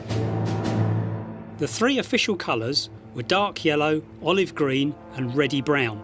But as the war progressed, paint, like everything else, became scarce. In the factories, they were forced to thin it to make it go further. And this had an obvious knock-on effect to the tank's colour configuration. We're painting the Jagdpanzer in a late war pattern, which didn't even get a name. When's this crane coming tomorrow? I think he said about 11. It's going to be a bit of a game getting it in because it's such a heavy thing. If it just touches anywhere, it will trash it completely. Dangling 3 tons of gun above a Jagdpanzer is dangerous for the tank and, if we're not very careful, for Bruce's bank balance. That's a big crane. It is. What does it lift? 16 tons? 16 tons, yeah. Well, this is the important bit. I mean, once that gun's in there, we're good for Australia, aren't we, really?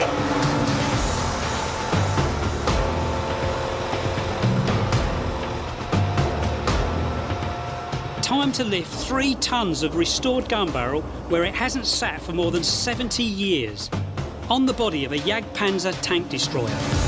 But you're going to have to come right up and down. You reckon, yeah? Yeah. It's squeaky gun time. When the crane lets the weight go, 3 tons of gun could crush a Jagdpanzer worth £500,000. Yeah, you're good. It's going down crooked, but it'll sort itself out when it gets down. All right, straight down then. All right. Keep going. That's it, you're there. That's it. It's not it. There's a gap here, Phil. That's down. No, it isn't. Is it touching at the top? No, it isn't. That's it. Down. She's in. Is it in? Is it in, Phil? She's there. That's filled up a big hole, isn't it? It has, isn't it? Bruce will be happy with that, won't he? I'm happy with it. Yeah, that's good. That's the main thing. I think we're due for a cup of tea, don't you? At least.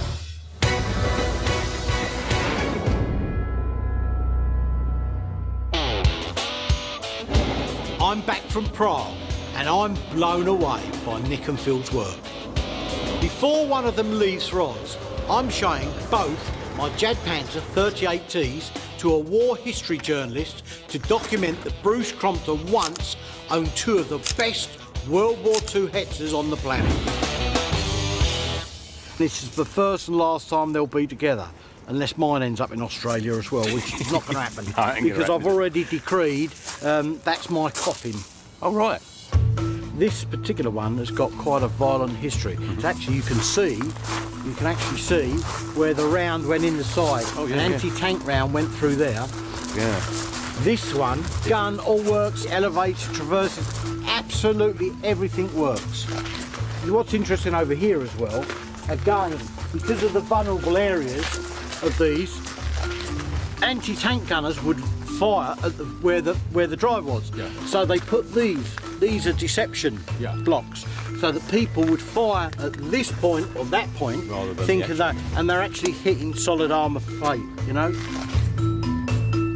This is one special vehicle, and the next time I see it, we'll both be on the other side of the world, where Australia will be getting its first ever Hetzer, courtesy of yours truly. 6 weeks ago, my Jagdpanzer tank destroyer left Blighty on a boat bound for North Australia's busy port of Cairns. A museum has agreed to buy it for a wedge of dough. It's a big deal because it's the first one of its kind in Oz. So I've come down under to make sure the wheels don't come off. Well, this is Cairns. This looks nice, doesn't it? I mean, brilliant. I'd always wanted to come down to Australia for years and years. It reminds me of Southend seafront. With sun. Yeah, with sun, yeah. In World War II, the docks at Cairns were strategically important for launching Allied attacks on the Japanese, and as a result, the town became an enemy target. But it's not history I'm concerned about right now. The boat carrying my blessed Jagdpanzer has been and gone. So the twins are en route to collect it from the port and deliver the precious cargo to the curator. Not a very big place, but there's a lot of little bits of it, isn't there? No, this is not it. It's definitely not it. Lovely. All right. Lovely. Yeah, I'm pleased with that. Really, really pleased with that. A good deal is when both parties are happy. And I seem to have left Tim with a smile on his face. That was a great bit of local picking, but I'm starting to get worried. I haven't heard a peep out of the twins in hours. Hello? Bruce? Have you found the tank yet? Not yet, no. I mean, we've been looking everywhere. Listen, he's got a brass band and everything with a big arrival of this thing. I'm going to look a right muppet if I turn up there and there's no tank. I appreciate that, but... It's got to be there somewhere. A tank don't disappear. Any news, I'll let you know. All right, bye. OK. That went well. I thought it might. After lots of ringing around and driving around, we think we've tracked down the tank. Turns out it had gone into a kind of giant lost property office. Luckily, no one else has lost a 16-ton Jagdpanzer recently. Aha! There it is. Just sitting there. OK, Bruce is going to be a happy bunny.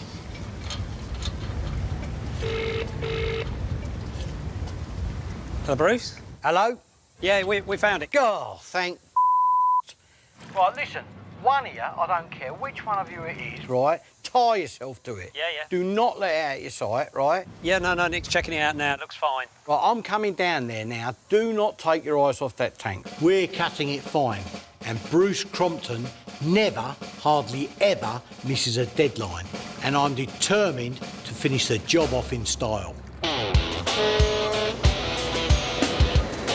Oi! Cavalry's out! Where you been? Find the truck! That thing's so small compared with this truck, it's untrue.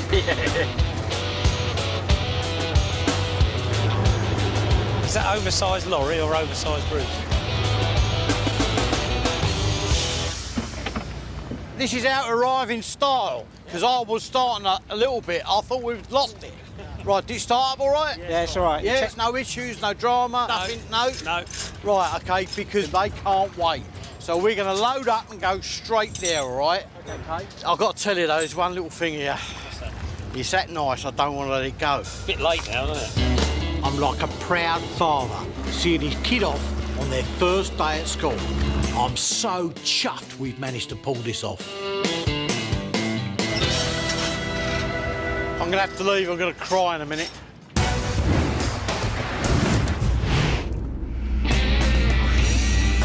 Drive safely. See you at the museum. Get a kangaroo and see me up there. There you go, then. Find a taxi. Yeah. I think the twins have done a grand job. Fixing up, then finding the Jagdpanzer. But I hope Rob is equally impressed, or we're about to have a rather costly, awkward silence.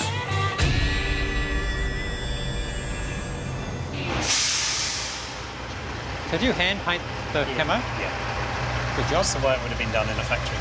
Yeah, yeah. You're just going to untackle it all now, yeah? Rob. Hiya, Bruce. Pleased to see ya. Yeah. Listen, I hope, you know, they've kept you entertained. But what do you think? Mate, it looks fantastic. Let's just hope it starts now.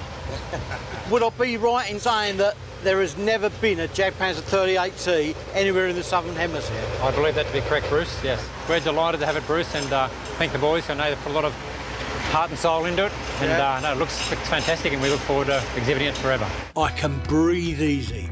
Mission accomplished. It breaks my heart to say goodbye to the tank, but these guys are clearly passionate about their history and delighted to have such a rare piece in their museum. Makes it all worthwhile.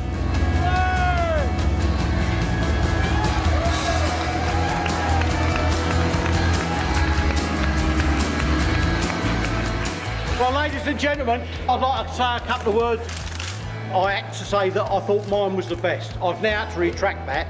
Rob owns the best Hetzer anywhere in the world. It's been a real pleasure to take part in the restoration of this and to finally see it to come somewhere where, you know, people really appreciate what they're trying to build here. Three cheers for Rob! The back row! The back row! The back row! Thanks, Bruce. We had the best tanks.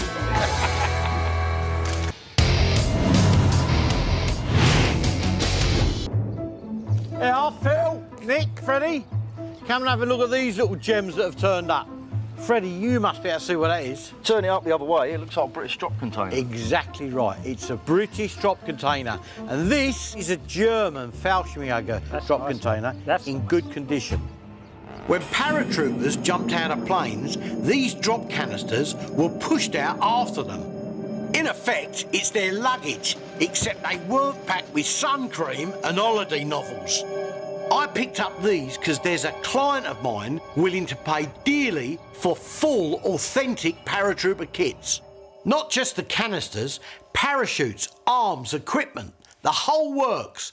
German, British and American. I want to repack it with exactly the right contents that it would have had for the model. You know, by the time you've spruced this up, opened it, put all the gear in and it looks right, that'll be a lovely item that I've got a guy already that will take. The Fallschirmjäger container can be spruced up and repacked, but the British one is too historically significant to be restored.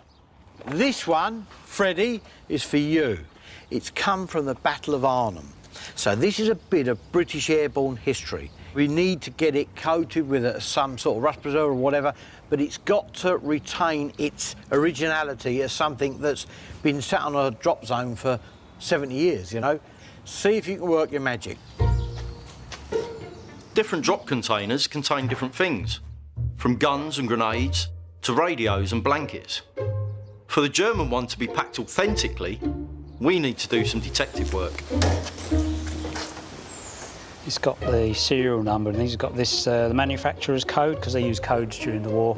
The serial number's a good start, but we need somebody who knows what it means.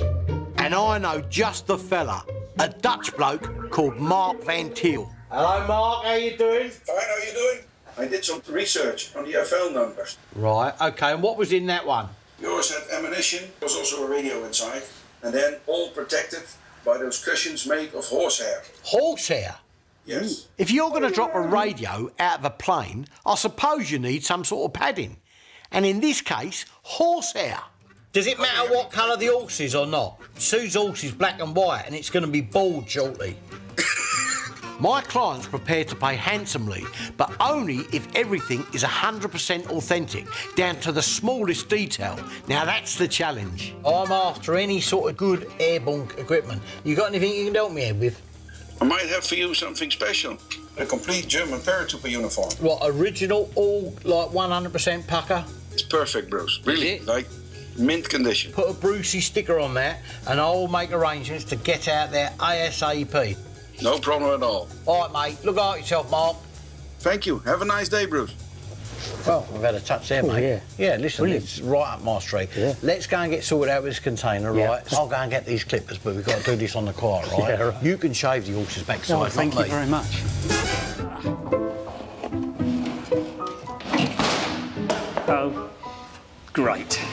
We've never restored a drop container before, but it's always fun to work on a new bit of military kit. If you sort those wheels out, yep, I'll get the oil can and go round everything that moves. There's a problem with this handle. I think this hole is actually too small. I'll file it out. Yeah, that sounds like a good idea.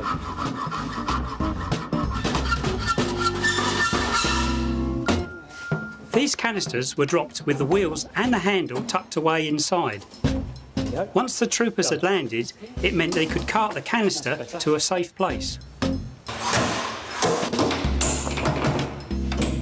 Bruce wants this kept with its original paint and functioning just as it would have 70 years ago.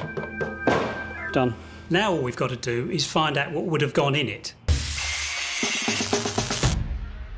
According to Bruce, the ammo boxes, the radio and all the stuff for the drop container are in here somewhere. To make the Fallschirmjäger drop container complete, it needs to be packed with all sorts of stuff. Luckily, we have all sorts of stuff in the storeroom. Are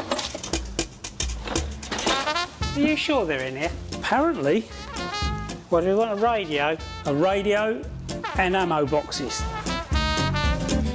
Stuff down here I didn't even know we still had. Well, that one feels heavy. Probably full of money. We have to fill the container with historically authentic kit, of which we have quite a bit, arranged carefully in large heaps. Are you all right back there? Yeah, I think I've just found Narnia.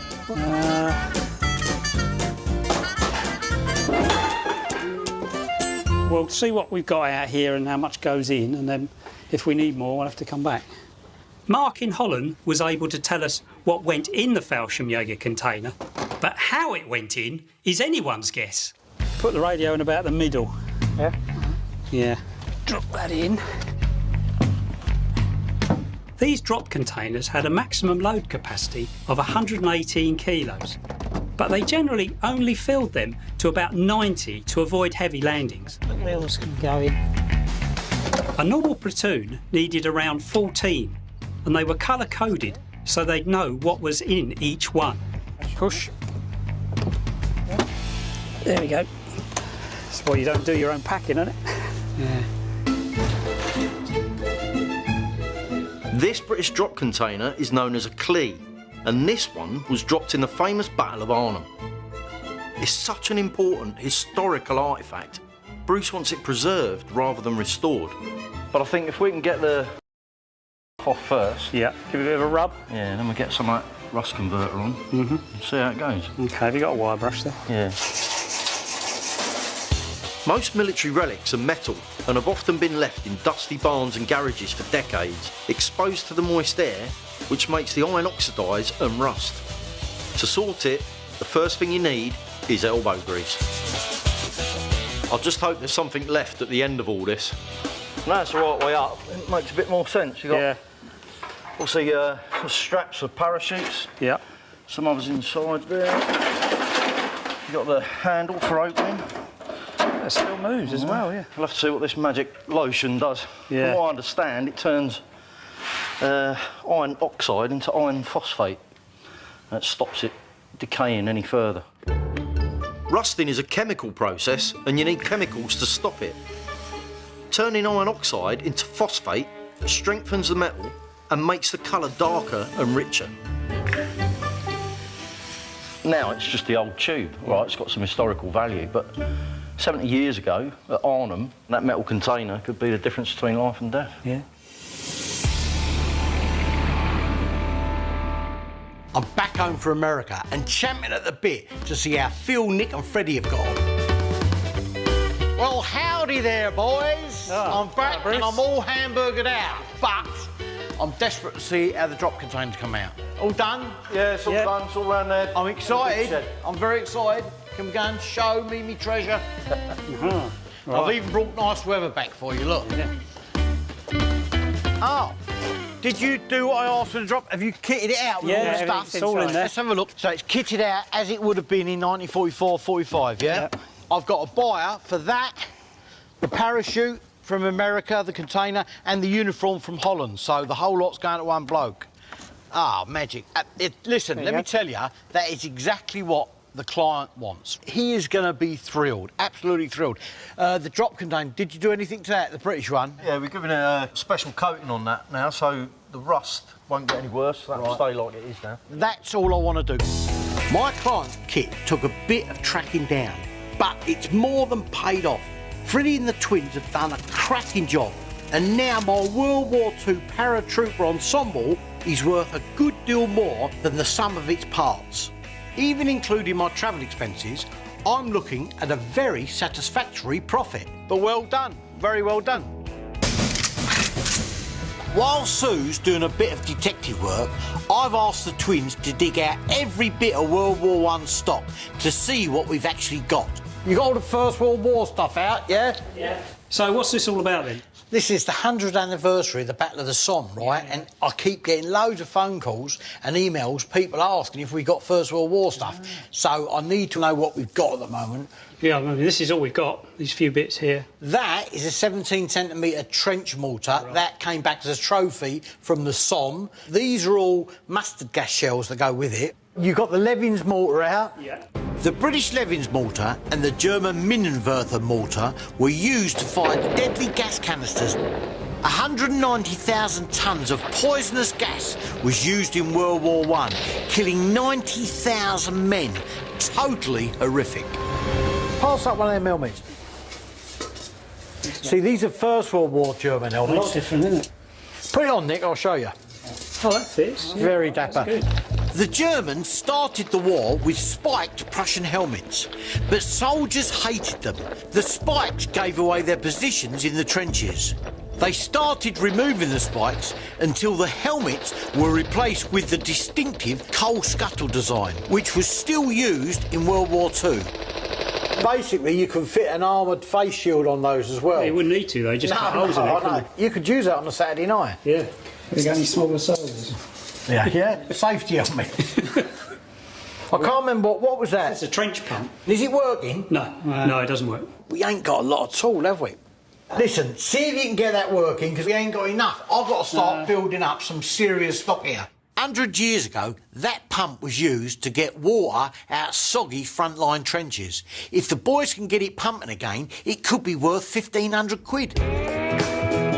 While Bruce and Freddie are off in France looking for more World War I kit, we need to get this bronze trench pump working. Do you want to try the handle? It's got the old War Department arrows on it. Right, let's give this a try first. Okay. Trenches were dug into clay soil, filled with rainwater, and stayed like that for days and weeks on end. In the cold, wet trenches, soldiers would go down with bronchitis, pneumonia and malaria from the mosquitoes that hang around in the stagnant water. Countless thousands of soldiers got trench foot from standing in water where your feet literally rot. A terrible disease that often ended with your feet being amputated or gangrene that could kill you. Trench pumps like these could literally make the difference between life and death. Right, you should feel air sucking and coming out on the other side. Yeah, sort of drawing from one or the other. Yeah. No, I'm not feeling anything at all. It's making that strange noise as well. Yeah. Sounds like there's a valve leaking. Not closing. Yeah. This comes from the golden age of precision British engineering, and the metalwork is amazing. But not all the parts are metal. Well, it's pretty clean. Thick old gasket on it, isn't it? All leather gaskets as well, aren't they? Yeah. Comes out. There's the valve there. You can see that leather's gone completely, isn't it? Right, so those valves would be to stop the flow from as it goes from one side to the other, I suppose, to make as it piston goes that way, it opens and draws the water in, and then when you push the lever the other way, it goes this way, and the valve closes. Yeah, to force the water out the other way. Yeah. See how stiff that is? Ooh, it's cracked. It's cracked, look, yeah. The valves are beautiful, and being bronze, haven't rusted, but the leather gaskets have gone hard. I'm beginning to like this pump. I've never made a leather gasket before. While Bruce is on his World War I shopping spree in France, we're trying to fix a 100-year-old trench pump. Use this one as a template. We've used the rotten old leather seal as a template to create an outline on some new leather. A pump needs to be air and watertight, but even a well-engineered bronze casting didn't form a perfect seal. That's where the leather gaskets come in. There we go. Yes, bendy that is compared with that one. Normally you'd expect this gasket to be rubber, but in World War I, rubber was in short supply. They were making so many more motor vehicles which needed rubber for tyres and tubes and so on. So where they could, they used other materials like leather. Oh, that's good, isn't it? That worked really well. The weight of that's pushing it down really nice. Yeah. It's because it's hinged across there. We've cleaned up the moving parts and reassembled the pump. It's looking good. But will the seal create a vacuum? Right, let's give it a go. See what happens. Oh yeah, that's really drawing really hard that side now. That's really good. Yeah, that's working. You can't hear that noise anymore, can you? That's got it. Right, pipes. Pipe. I don't think these are going to be any good. I think we're going to have to change this for something more modern. Yeah, that's it then. Good. Back in Blighty, it's time to find out whether my World War I trench pump is up and running. Yeah, this is ideal, this. Is that heavy? And I found an authentic trench environment for the twins to test it in. Muddy, cold and wet. Imagine being up to your knees in water in a trench, you've got to pump it out and you've got Germans trying to shoot at you. Right, go on, give it a try, let's see how we get on. Are we ready? That ends in the water then.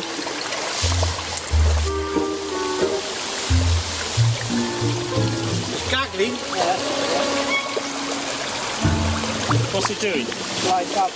Well, is there any markings on it? It's got an S on here and a D on here. Suction and discharge.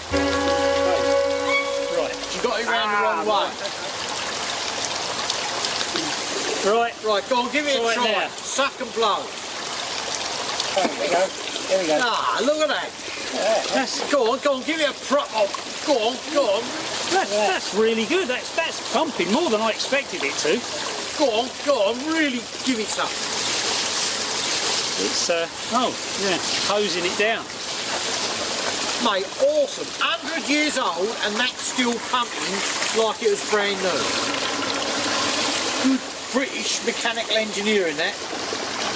You've proved that works. Well done, chaps. All right, listen, be careful because the septic tank overflows here somewhere. Now he tells us. All right, so I don't know if it's upstream or downstream. Hopefully downstream, Oi, listen, I ain't come down here to get wet. I just want to see it's working. I'll leave you to get on with it. While Bruce and Freddie hunt for spare parts and passports, we've been given specific instructions about our job on the Sherman. Hello. Phil? Hello, Bruce. How you doing? Yeah, fine. What I'd like you to do is to get my Sherman as close as you can to how it was during 1944. You need to look at photographs and everything to see how it was kitted out then. All right? Yeah. We've done one better. To research the details on how Shermans were adapted during the war, we've managed to track down one of the few remaining veterans who actually drove Sherman tanks. Hello, Tom. Hello. How are you? I'm Phil. Oh, hello, Phil. How are you doing? Thanks for coming. I really appreciate you coming.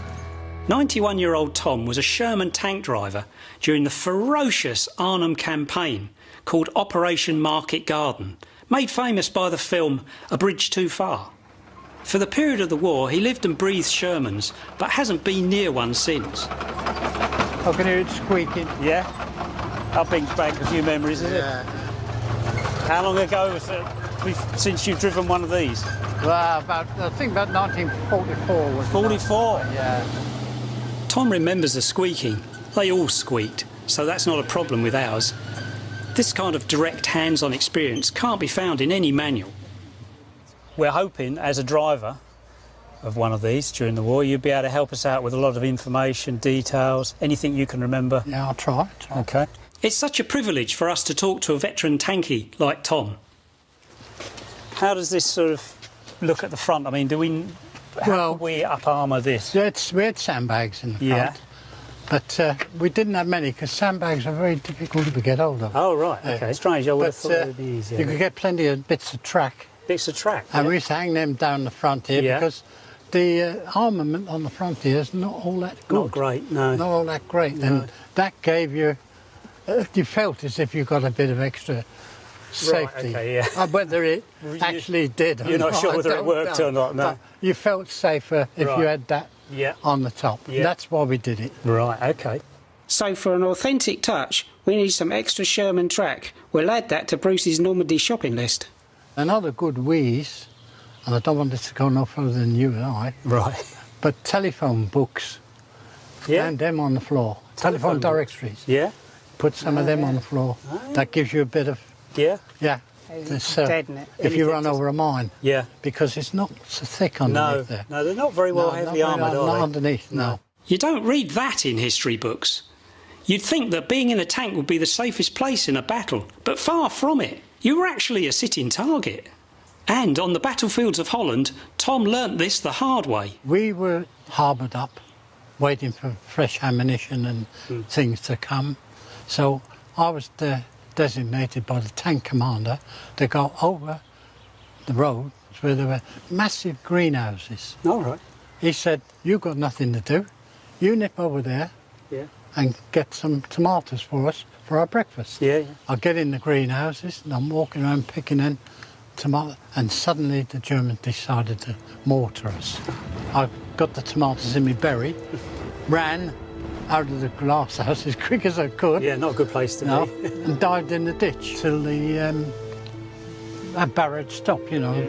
When it stopped, I climbed up over the top, ran across the road, back to my tank, and they're all laid out there underneath the sheet. Straight. A bomb had dropped, mortar had dropped down, killed a lot of them. So I was really dead lucky. Yeah. Being designated to go and get the tomatoes. More than 50,000 Allied troops died during the first push into Nazi-occupied Europe. The death rate amongst tank crews was horrendous. It was amazing Tom even made it through. Yeah. So what do you reckon then? What do you reckon on it? I think it's quite nice. It's nice to see them again, to be reunited. Yeah. But I'd love a ride in one if you can manage it. Giving Tom a ride is the least we can do. It's been an honour to meet a man who risked his life driving these machines in war.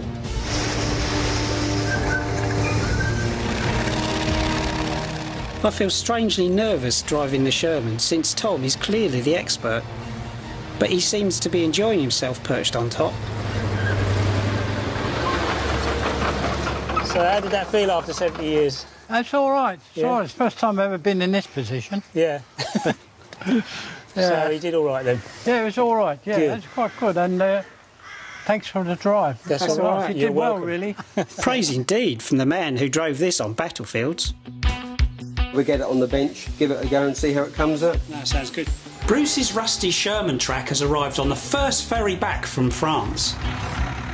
He wants it cleaned, painted and put on his tank pronto, so we've brought it straight to a specialist shop blasters. That's coming off really well, isn't it? Really quick. This guy has specialist equipment that will take minutes to do what would take us days. Good enough. Yeah, they're good. Stuck on the front of the old tank there. This is the life. Stand back and let someone else do the work. Amazingly quick. Yeah. Oh, that should look good on the old Sherman tank. A lick of paint later, and it's now time to put veteran Tom's battle plan into action. Put 2 rows of track on there and then packs a couple of sandbags around it. Yeah, okay. Right, let's just do it.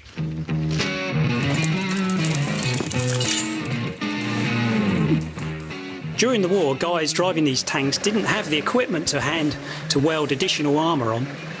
So we're going to do it their way. Lay the tracks on the front and wedge them in place. Right, that's it. Just get the tracks in there, one bit there, one bit there. Okay. We'll fill in with a couple of sandbags. Sandbags, yeah, wherever we need to get a bit of space. Okay. Right, okay, get the truck motivated. Sherman tanks had different types of track depending on the terrain. Some rubber and some plain steel. Hey, take it real easy. I don't want to damage anything when this goes in. This metal version is called the Chevron. And when you think that each individual tread plate weighs over 16 kilograms, you can understand why we're using the forklift. Right. Whoa, slowly. All right, that'll do. You want to try and get the other one in there? Adding a hefty chunk of track may protect the Sherman from bullets, but it'll also slow you down. But for peace of mind, you can appreciate why the crews did it. Well, that's down there. They ain't going anywhere. These will be better because they're in plastic bags. Yeah, they're inside so they won't rot so badly. That looks good. I think Tom would be proud. Listen, I better give the Dynamic Duo a call. I left them a note to make sure them Panzerschrecks get finished. Panzerschrecks are a German anti-tank rocket launcher, and I've left the twins 2 rusty ones dug up from a battlefield as an early Christmas present. I want them restored and working for a big client of mine. He's an armourer who supplies weapons for the film industry. What's it done here? That's pretty. It's a present of a load of rust. Morning, gentlemen. These are Panzerschrecks. Please try to work your magic by any means possible. Have fun, Bruce. American rocket-powered anti-tank weapons called bazookas were so effective the Germans wanted their own. The answer was the Panzerschreck. Soldiers would hide in hedgerows with them, and then when an unsuspecting tank came along, boom! These Panzerschreck look like solid rust. Making them fire again will take a miracle. They've been in the ground for about 70 years. Look at it, yeah. It's one thing restoring a vehicle found in a barn, but a rocket launcher fresh from the ground? I hope our tetanus jabs are up to date. What on earth are we going to do with them? Earth. Sandblasting in this condition would crumble them into nothing. Maybe if we... about that electrolysis. Well, we'll give it a try, see what happens. We can't, nothing to lose, have you really? Electrolysis is a way of separating rust from metal using electricity. You put your rusty whatever in a bath and electrocute it. Don't try this at home. Lower this in.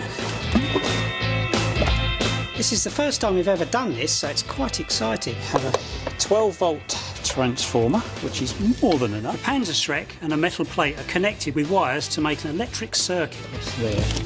You need a good connection on there, cleaned up. We're adding soda crystals, which will make the water even better at conducting electricity.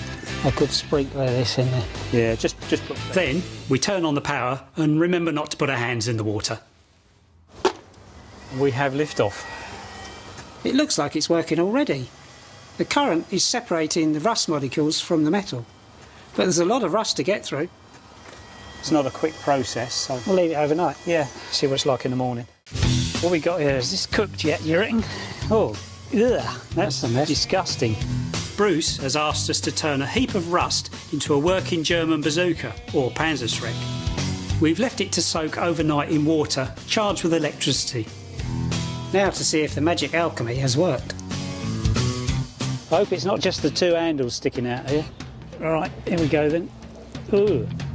Oh, wow, look at that. Goodness me. You wouldn't have thought that would do that, would you?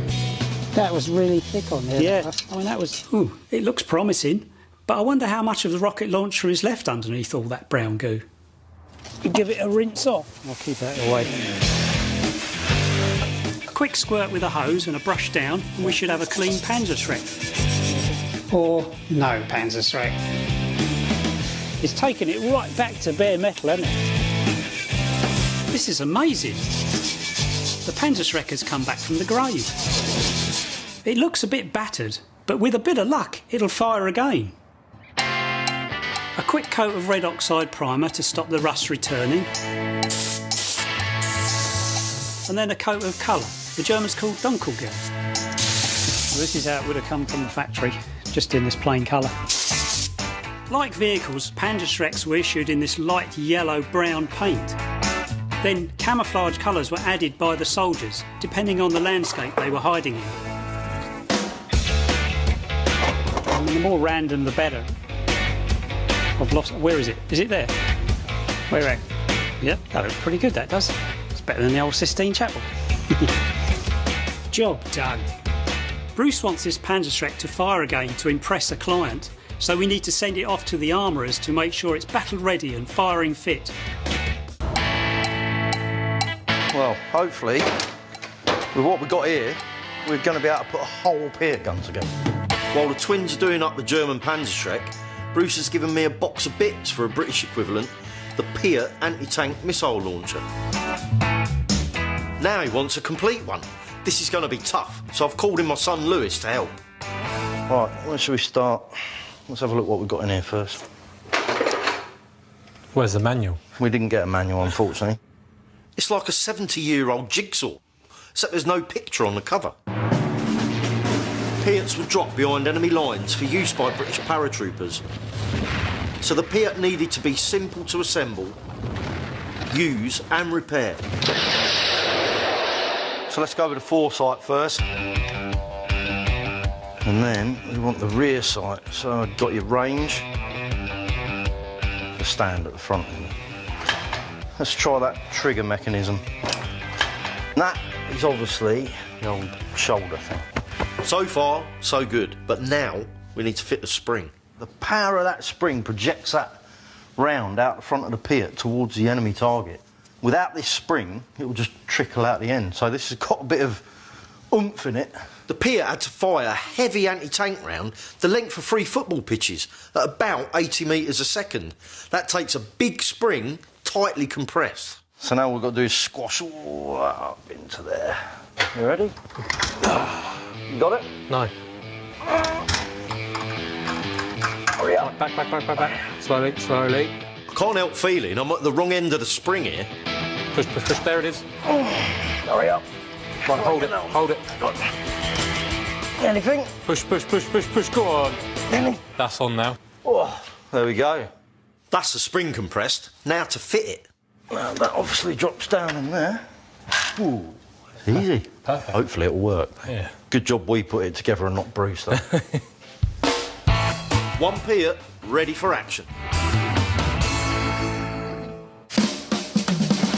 I brought you to my mate's scrapyard here because we can blow loads of stuff up here. Time to show off some of my wares.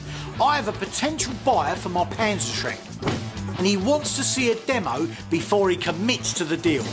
Well, listen, Tony, I'm really pleased that you've managed to come up here today. Tony is a top armourer for TV dramas and big Hollywood movies. He wants to build up his stock of authentic World War II kit that looks the business when it goes off. When it comes to bangs, for Tony, the bigger the better. Just wanted to demonstrate why there should be more Panzerschrecks in these movies that you get involved in.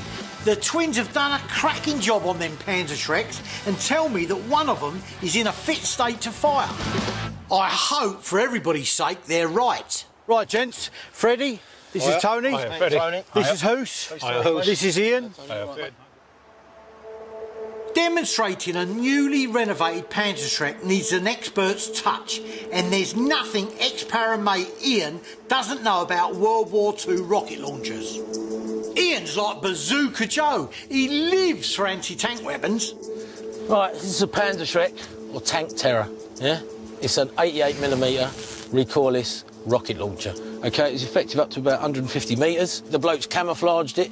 If that was in that hedgerow over there, you'd be trundling down the road. The first time you'd see it is when the side of your tank exploded. So much for the sales talk. Now the demonstration, which will hopefully seal the deal.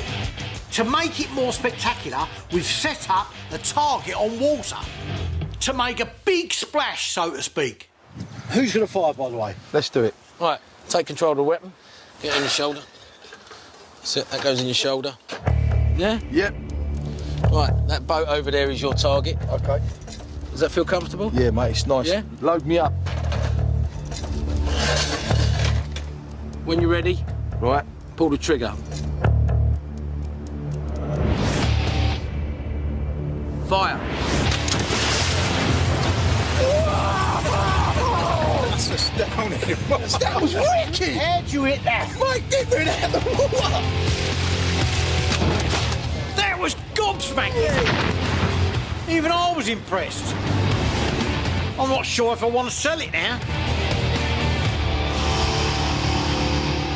Well, Tony, what do you think about that? I mean, awesome, wasn't they? Amazing. Absolutely impressed. Yeah. What price are you putting on? Right, well, I'll cut you a really good deal. The Panzerschreck is £2,000, and like that's the best deal I can do for you. And you can see They do exactly what they were designed to do. They certainly do. You happy with them, yeah? Yep, amazing. But I'm not letting Tony go yet. Freddie and Lewis have assembled the spring-loaded British pier. If this is half as spectacular as the Panzerschreck, I might be able to sell him the pair. Have you ever seen these fired side by side? No, never. Never seen them together, what they compare like. That's basically like a massive car spring. Really? I mean, it's no fun. Who's firing this? I'm firing it. Okay. Yeah, good luck to you, mate. I'm looking forward to it, mate. Right, shall we leave him to it? He looks dangerous, that thing. Okay. Yeah. Right, before you use it, first thing you've got to do is make it ready, so you've got to cock it. Turn it. Right, now pull it up. What? It's coming up. You're not going to laugh, are you? Right, that's up, yeah? Welcome to my world, Hoos. Man, that was hard, mate. Imagine doing that in the middle of a battle. Let's do this, man. Keep it in your shoulder, mate. Stay up. There's your target straight ahead. The maroon car. Right. All right? Yep. Right, fire when you're ready. £10 says he doesn't get anywhere near the target.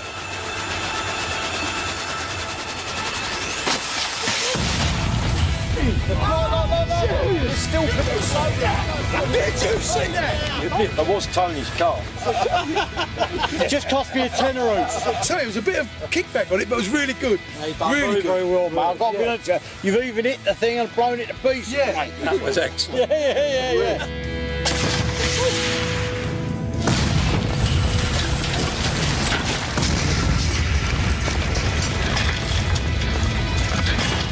I've got to be honest, sir, the Panzerschreck's starting to take second place now. I'd rather have one of them. Well, Tony, what do you think about that? I mean, awesome, wasn't they? That was impressive. You sold it to me. Yeah. Now I ask you, how could anybody not want to buy one of these? I'm going to take them both. Well, listen, Just obviously, fantastic. I'm going to do them at a great price for you. Yeah. The pier is £3,000. And that is a really good deal, Tony. Believe me, I've got to tell you, you won't see a pier for under £4,000. You happy with them, yeah? I'm impressed with And them. I'll fire them Cheers, for you. mate. Thank you. Thank you. Sold them both to another happy customer. And all credit to Dead-Eye Dick, the Mad Turk. I'm really pleased with the way they perform. And I can't believe you, honestly. You can't even win a goldfish at a fair. And he's hit everything, isn't he? No, that's great, mate. Excellent Absolutely marvellous. And how about you? What are you up to? Bruce wants us to fix this motorcycle starter thing up. Good luck with that one then. Yeah, thank you. See you later. Yeah. Bruce bought this super rare bit of German kit from a seller in Italy for a dizzying €8,000. And apparently it's to help crank start World War II military trucks. Bruce thinks if we can get this thing working again, he's looking at a 4-figure profit. The problem is, it's so rare and so old, no instruction manual exists for it. This is the only picture we've got out of an old German manual. There's not a lot to go on. Going by this picture, it's difficult to tell, but I think it is the bike is starting the truck. Throughout World War II, they were still using starting handles or hand cranks to get vehicles going, on everything from trucks and tanks to planes. This thing, we think, was designed to speed things up. So you've got the motorcycle wheel fits in here, turns these. Then you've got a hexagonal shaft that comes out of there. Yeah. And it looks like there's just a tube that goes between the two. And then the shaft goes into the front of the truck, which is probably similar to a starting handle. Unfortunately, there's a vital part missing, and that's the rotating metal shaft, which translates the spinning of the motorbike wheel to the engine you're trying to start. The shaft part of it, all right, it sort of makes sense, but... I'm really worried about this because it looks dangerous to me. Well, that's another thing. Yeah. So our mission is to design and build from scratch the missing metal shaft, with only a picture to work from. And on top of that, Bruce wants it done by the time he gets back from Russia. Right, OK, then let's get to it. Let's crack on with this. Right, let's get this sorted out. We've been mulling things over during one of our very rare tea breaks, and we think we might have come up with a design for the rotating metal shaft that's missing from Bruce's World War II engine starter. Right, you've got the hexagonal bar. Yeah, I'll sort the end up first. Yeah. And just cut it to length. We're machining 3 lengths of steel. One will slot into the axle of the machine that the motorbike wheel sits on. That links into the central shaft. and the third length of steel goes into the truck's engine. That's okay like that? Yeah, that'd be fine. The starter machine was used to crank start vehicles of different heights. That's why you need a flexible starter handle made up of 3 shafts, and the shafts need to be linked with 2 universal joints that will twist in any direction. It doesn't sound like it would work, but it does. At least we hope it does. It wants to be a good fit. Yep, that'll do. Right, that should go on to the universal joint, and that should slide straight into the bike starter. Next, we're using an old World War II cranking handle as a guide to base the end tip of the new rotating arm on. This will insert into the crank hole of one of Bruce's German trucks called a Steyr. That's 22 there, isn't it? Yeah. That's dead on then. Perfect. Right, so we've got the bit that goes into the actual starter, and we've got the bit that goes into the front of the Steyr now, so we just need to make sure it all fits. Right. We're recreating the most complicated crank handle we've ever seen for starting wartime German vehicles. OK, moment of truth then, let's see if these fit, shall we? Yeah, OK. Right, this one goes in here, or should. That'll do. Go, look at that. Spot on. Right, that's that one done. I'm going to try this one. The one on the Steyr.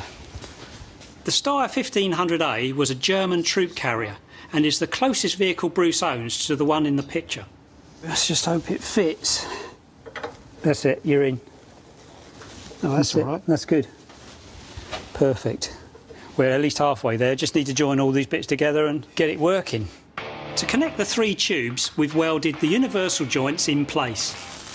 So now, in theory, the rotation of the motorbike's wheels will turn the starter machine's drum, and the rotational movement will travel along the articulated arm and crank starts the engine. I think we're there now, aren't we? That's it. Just try that bit there first. All right, if you can back over there a bit. Hang on. Oh, hang on. Turn a bit. That's it. There, look at that. Perfect. Into the truck.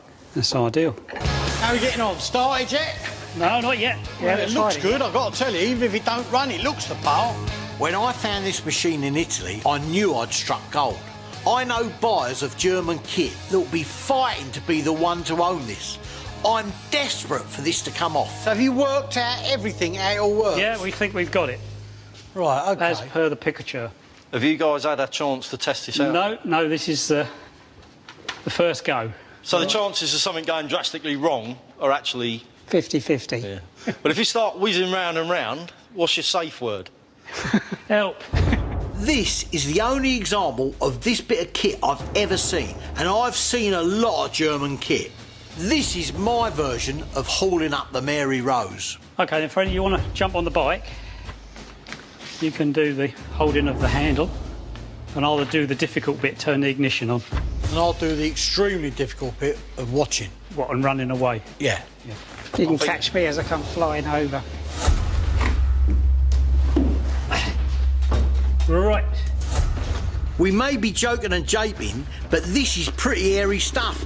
I don't think anybody has attempted something like this since the war.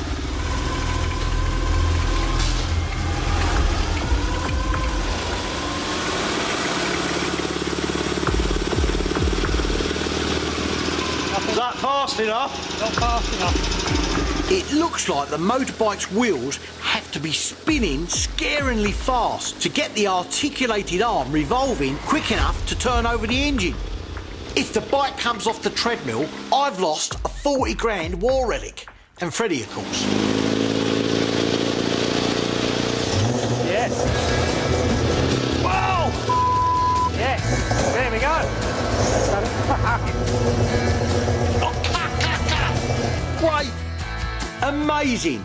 The twins may like a cup of tea more than most, but you can see why they're on the payroll. I paid €8,000 for this, and it's easily worth 10 now. Time for a celebration, Russian style. There you go. It smells distinctly like screen wash, doesn't it? Well done. Skull. It's smooth as hell, this, though, really, isn't it? Lovely. Who wants more? Hold on. Now listen, well done, very good. I mean, I've got to be honest with you, that's worth a few quid. I've only ever seen one, all right? That is a cracking little toy. I've had a call from a guy who's interested in buying a German flamethrower. I've got one, which I bought years ago. I just need to remember what I did with it. Chuck a bit of light, see if you can find it in there. Go on, have a good rummage around. I didn't even know we had half this stuff. No? That bag there, Nick, in front of you. In here. Is that it? Yeah, there we go. What sort of nick's it looking? Old. Bring it out, let's have a look at it. I need to see if we can move it on. It might not look like much, but the portable German flamethrower, the Flammenwerfer, was a horrific weapon. With a gun, it's easy to miss, but using a Flammenwerfer, one soldier could clear a dugout or building and take out multiple targets in one go. This thing fired a hellish 30-metre jet of burning petrol and tar that would stick to its target. Terrifying to face, and in truth, almost as terrifying to operate. I picked up that flamethrower for 100 quid. It's an incredibly rare piece, and even in this rusty condition, it could be worth over $1,000. Oh, it's full up. Something in it. Hang on, just a minute. Be careful there. That sloshing sound is giving me the jitters. If that canister is still full up with petrol and nitrogen, one false move and that napalm-like fuel could light us all up like a Roman candle. Oh, hear that? Oh, yeah, right. That could be 70-year-old napalm in there. Right. That tank is still pressurised. We need to make it safe before we have a disaster on our hands. Here, look, that's leaking. Oh, yeah, that stinks, that stinks. Can put it down, put it down. Let's, first of all, let's see if it's flammable, right? That burns. Poor, look. Poor, that's terrible, that stuff. Well, that's answered the question. Yeah. We better get that emptied out. Yeah, definitely. I can't believe that flamethrower is still lethal. I can't sell it like that. Can you imagine having that squirted on you? That wouldn't be worth thinking about, is it? No, it doesn't. Be horrible, wouldn't it? Phil, Nick, find out how to make that completely safe. Yeah. Bruce has dumped a German flamethrower in our laps and asked us to deactivate it. But the problem is, this thing is more dangerous now than it was 70 years ago. So to stop us getting barbecued, we've called in an expert. Hello? Hello, down here. We're down there. How's it going? Hello, it's Jason. Nice to meet you. Phil, this is Nick. Nice to meet you. Jason, who is an explosives expert, happens to have built working repro flamethrowers for the movies. I brought this down. This is one of our props that we use in films. So if I put this down... Done that one. There we go. Right. OK, the thing is with Bruce, he wants to sell this. Obviously, it's not in a very good condition, and we want to make it safe. Got to be extra careful with it. If the gas is released too quickly, it'll then suck it straight back into the tank, which then... Ignite the tank. Go boom. So actually, we're standing next to a bomb. Potentially we are, yes. I'm glad you're here. Right, we need to get this thing straightened out as quickly as possible then, don't we? Yeah. Is that noise coming out of there? It's making a bubbling noise out of here. Oh, Right, do so, this quickly, yeah. then. First stage, degassing. The small cylinder contains pressurised hydrogen. This would shoot the flame 30 metres. We need to get it out without causing an explosion. Looking on mine, I think it's this one. This one here, yeah? Yeah. So if we just turn Where this... will the gas come out of here? It will, yeah. Yeah. Right. OK, let's just do this slowly. Yeah? Yeah, there's a bit of a noise here. Yeah? Yeah. OK. There's nothing coming out now. Is it all right. stopped? Yep. Yeah. Stage 1 complete. Next, we have to tackle the highly flammable napalm-like fluid. All right. Just be careful, because this is really dangerous stuff. And one spark, one bang, it'll go. Yeah. Are you ready? Ooh, that's really nasty. That's horrible. Yeah, mate. Is that all of it? I'd be careful shaking it. Yeah. Yeah, I think that seems to have done it. Where do we go from here? Final stage, I need to fill it up with expandable foam. Yeah. And then We're good. we're good. The expandable foam will prevent anyone from refilling the tanks. Although, you'd have to be barking mad to use this rusty old flamethrower. There you go. Job done. Look at that. And it is deactivated. So, that's 100% safe. We can get that sold now. Yep, that's now 100% safe. OK, well, that's a big relief, isn't it? Thank you. I've got a client interested in buying my authentic German flamethrower. I've had the twins make it safe by deactivating it. And even in its rusty condition, it could still be worth $1,000. And to tempt my buyer, I'm going to film a demonstration with a modern one that special effects expert Jason's brought along. Right, ladies and gentlemen, boys and girls, this is Jason, who has kindly come along to join us today with the intention of simulating what that flamethrower was capable of doing. Now, Jason has one that works on exactly the same principle, and what we're going to do is to take a video to show exactly what that flamethrower was capable of during the war. Luckily, we have got Hoos to try it out. When the hell did that happen then? Right, well, you know, you're good at this sort of thing. I can't believe this. So, over to you, Jason, if you could explain to him how to do it. I'm through. Got your tank filled, pressurised. That releases the pressure to here. That's the burst. And then that's your bursts. Do you feel comfortable? Yeah, I feel dangerous now, mate. Right. Are we going to do this? Oos, you've got nothing to worry about. Jason is here to hold your hand right the way through it. If it leaks a little bit, you get a little Brazilian. No problem. Now, you'll be fine. Don't panic. Honestly, Jason's here. You're really making me feel confident here, yeah? Look. Jason, seriously, mate, let's... Serious, because I'm laughing with nerve now, yeah? Yeah. How safe is this thing? If I don't stick beside you, just stay where you are. Listen, let's give this a go. Ready? Right, this is a video that is going to demonstrate the Second World War German Flammenwerfer flamethrower.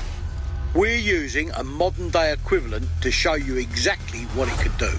Now, Hoos, if you would like to walk forward, we are going to demonstrate first of all the length of the flame that this weapon can achieve.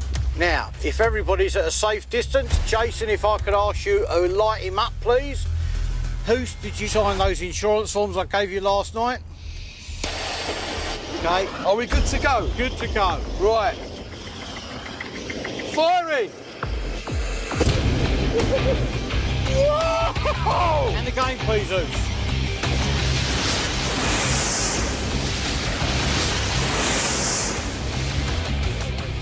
Right, move forward slightly and fire at the sofa. Closer, please. Move in a bit. Okay, now move forward and to the left. Right, Hoos, fire at the shells and the sofa. Fire in!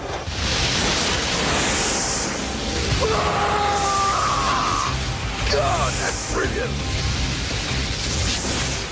Right, slowly move forward, Hoos. Now, I'll just reiterate, the system we're operating here is identical to the Flammenwerfer that we have shown you before. Firing!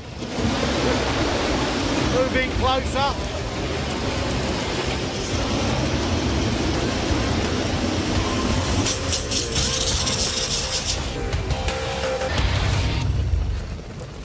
That's what I'm talking about.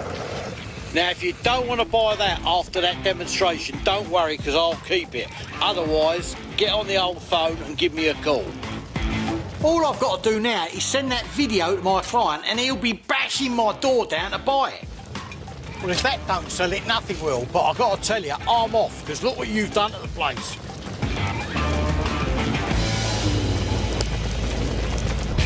What a time I've had. I nearly bought my very own Martello tower. This is the real thing, mate. That's fantastic. And landed some fascinating items from a part of the British Isles ruled by the Nazis. Yeah. Here's a little bit of local history. And the Mad Turk put a flamethrower through its base. I'm trying to flog a German armoured troop carrier called a 251 to an Australian museum. But there's a flaw in my plan. Freddie hasn't finished the restoration yet. A working one should look like this. Ours looks like this. We've been working on it off and on for 6 months, but it's still in bits. And the buyer wants to test drive it in 2 weeks' time at a military fair in Holland. Hello? Freddie. Yes, mate. Hi, Bruce. Right, listen, 251. It's got to be ready for the military fair. He won't buy it unless he's driven it. We're going to pull out all the stops, but, I mean, it's going to be really tight. No ifs or buts. It's got to be done. Yeah, I mean, we're putting every hour we can into it. Don't let me down, mate, all right? All right, bye. I've got a lot riding on this cell. It's cost me thousands in parts alone, let alone the man hours, but fully restored, it's worth a whopping 300 grand. I've been working with Lewis day and night to get this half-track ready. The wheels are on, and now we need to fit the track. I've got to make sure these go in between the gap on these wheels. The track comes in separate links that have to be pinned together, creating a loop around the wheels. Right, that's that one done. Right, ready. Spanner. Tea. 8 cups of tea and 2 packets of biscuits later, the final link is ready to be attached to complete the loop of track. If you lift that bottom one up, Yep. see how much we got first. Okay, ready? 3, 1, 2, 1. Lift it up. Lift it. Yeah, I am lifting. Pull. Have you counted these? No, you counted them. I didn't count them. Oh, Right. Because I thought Count you them counted. up. Count them up. 1, 2, 3, 4, 5. We're building this without a manual, using just photos and experience, but there should be 56 links on this track. 56. Well, that's right. We have the right number of links, but they just don't join up. On a disaster scale of 1 to 10, this is a 12. Go on, push. Get you back into it. Come on. You're right. It's always last thing in the day, isn't it? Can we not just shoot off and do it in the morning? No, Lewis. We've got to get it done because he's got to sell this, and if he don't get to sell this, then you ain't going to get paid. Lewis and I are working round the clock trying to finish restoring a German troop carrier that Bruce wants to sell at a military fair in just over a week's time. But we've hit a massive snag. The 70-year-old track won't fit around the wheels, and if the vehicle isn't a runner, the sale won't happen. This wheel's moving up and down. That's trying to lift the whole track up. Right, stop. It ain't gonna work. If they were doing this in the field, would it be jacked up? Because surely the body... See, I mean, there's a reason I wanted you to come and work here with me. With the vehicle jacked up, the lower wheels are hanging down. Lowering it to the floor will reduce the circumference of the wheels, which should bring the links together. Right, let that down nice and gently, OK? Look at the track coming up already. Oh, look how slack that is now, down there. Oh. Right, how close are we now? Ready? Yep. Oh, we're there. Oh. Right, let's get this pin in, and then let's get out of here. Go on, Dad. Oh. Get in. The tracks are on, but there's still a lot of work to do if we're going to get this going in time for the military fair. I've set up a deal to shift a newly restored German half-track known as a 251 at a military fair in a week's time. It could pocket a cool 300 grand, but the buyer won't bite unless he can drive it first. Freddie! Yeah, Bruce. This ain't our 251 for Millitracks, is it? Unfortunately, yeah. You said you'd have it, you promised me. Bruce, I've been day and night, I must have done about 200 hours of overtime. I'm now panicking because I got the Australian coming to Millitracks to buy this. I told him it'd be the best one he's ever seen, and it ain't done. Just been one nightmare after another. Part of the belly arm was slightly bent, so I had to take the engine out to refit that. It's just been 2 steps forward, 1 step back, and... Honest answer, yes or no, is it going to be ready for Millitracks? Honest answer, Bruce, no. There's no way this is going to be ready in time. That has really put me in a bad situation. It's not going to happen. This ain't going to happen. I've now got to come up with plan B. This is an absolute disaster. I promised I'd take a running half-track to show museum owner Rob. He's a VIP client and my reputation is on the line. The only solution I can see is heartbreaking. The pride and joy of my personal collection is a 251 that the twins immaculately restored after I found it in a scrap heap in Austria. I don't like it, but I'm going to have to flog that instead. If I have to sell this and then replace it with that one for the time being, that's what we're going to do. I ain't going to let the client down. Let's get this out, get it properly checked over. That's what we're doing. That's the solution. I can't lose this sale. Millitracks in Holland is Disneyland for fans of World War II vehicles. Collectors and enthusiasts come from all around the world to drive a huge array of motorbikes, trucks and tanks around its 500-metre circuit. When it comes to German World War II vehicles, it's the biggest event on the planet and the perfect location to show off my half-track to Rob, my Australian buyer. Freddie! Freddie! Right, Bruce. Oh, right, listen, mate. She looks lovely. What we need to do is get it warmed up so it runs really nice, right? Goes round that arena and it runs beautifully. He will smack my hand and I'll have a deal. He's going to be here in 30 minutes. Is it running all right? Yeah, it's lovely. It's all done. Start up, let's listen, come on. Is it choking? Yeah. That's full throttle. Joking. That sounds terrible. I don't Adam and Eve it. My buyer has flown halfway round the world to drive my half-track and it ain't even working. Listen, I'm having a panic up here. I thought you said it was lovely. I've got a guy here in 30 minutes. Listen, I've got to have this running. Do what you got to do, because I'm now having the old guts playing up. Right. My buyer Rob has got the largest collection of tanks and armoured vehicles in the southern hemisphere. He's not somebody I want to let down. And just my luck, he's turned up early. Rob! Bruce. Hello, mate, all right? How Nice to see you, all right? Good. Good to see you, Looking yeah. well, how long you been in? Oh, not long. How's the 251 route? Mate, absolutely awesome. You're going to be absolutely amazed with it. I think he's driving around somewhere, but I was just going to grab some chips. Turn it off. It wasn't all running on all six. It's just... I'll check the leads, but oh, hang on, this one's a bit loose. That ain't going to help, is it? There's the problem. One of the spark plug caps is cracked. Instead of the spark going to the spark plug, it's going to be going up to the block and not firing. The good news is we're at Millitracks. If there's one place you can pop round the corner and buy a spare spark plug cap for a World War II Hanomag Sonderkraft Fahrzeug 251, it's here. Thank you. Cheers. Thanks very much. Cheers. Right, let's go. Bruce is on the way with his buyer, and if this cap doesn't work, sparks really will fly. Rob, have a look at this now, look. Max, Freddie, is Rob? Max, show Rob round it.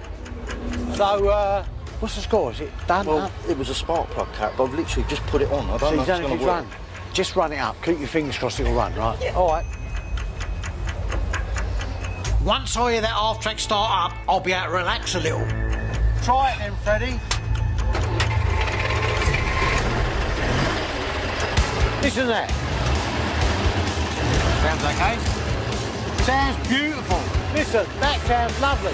Rob, what do you reckon, mate? Looks the part, so let's go for a ride. I hope Rob is equally impressed with her handling. He'll only buy it if he likes the ride. Away you go, Freddie.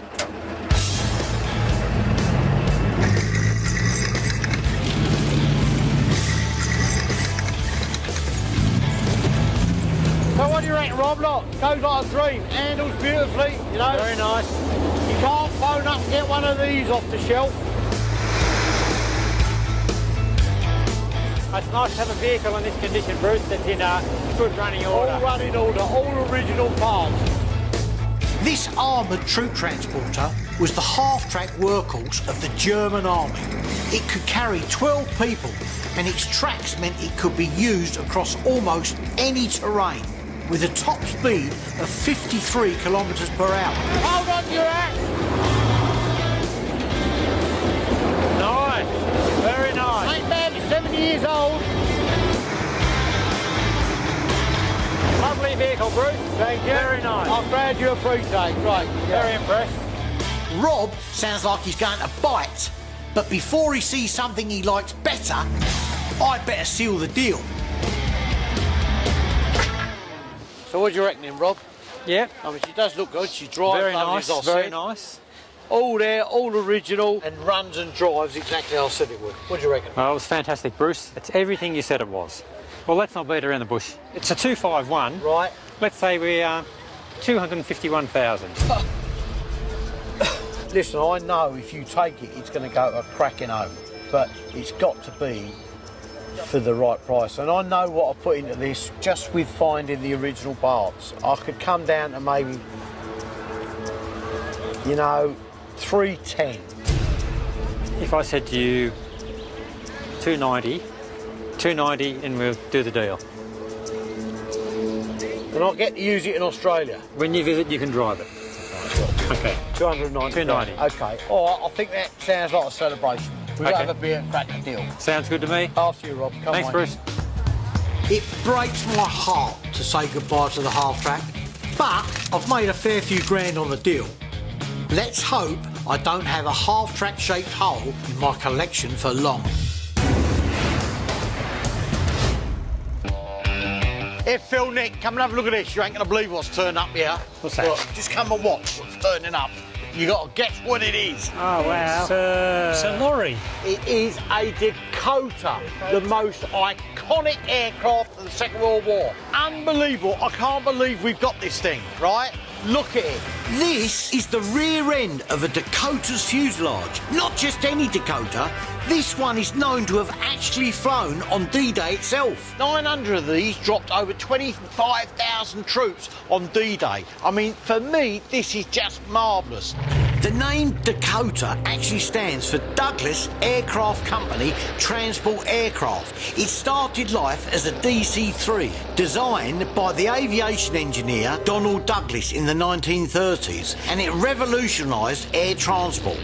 When the war started, it was modified so that it could tow gliders, and a large cargo door was added at the back to carry vehicles. This is a bit of iconic airborne history. I mean, it's not just the guys that flew it, it's the people that made it.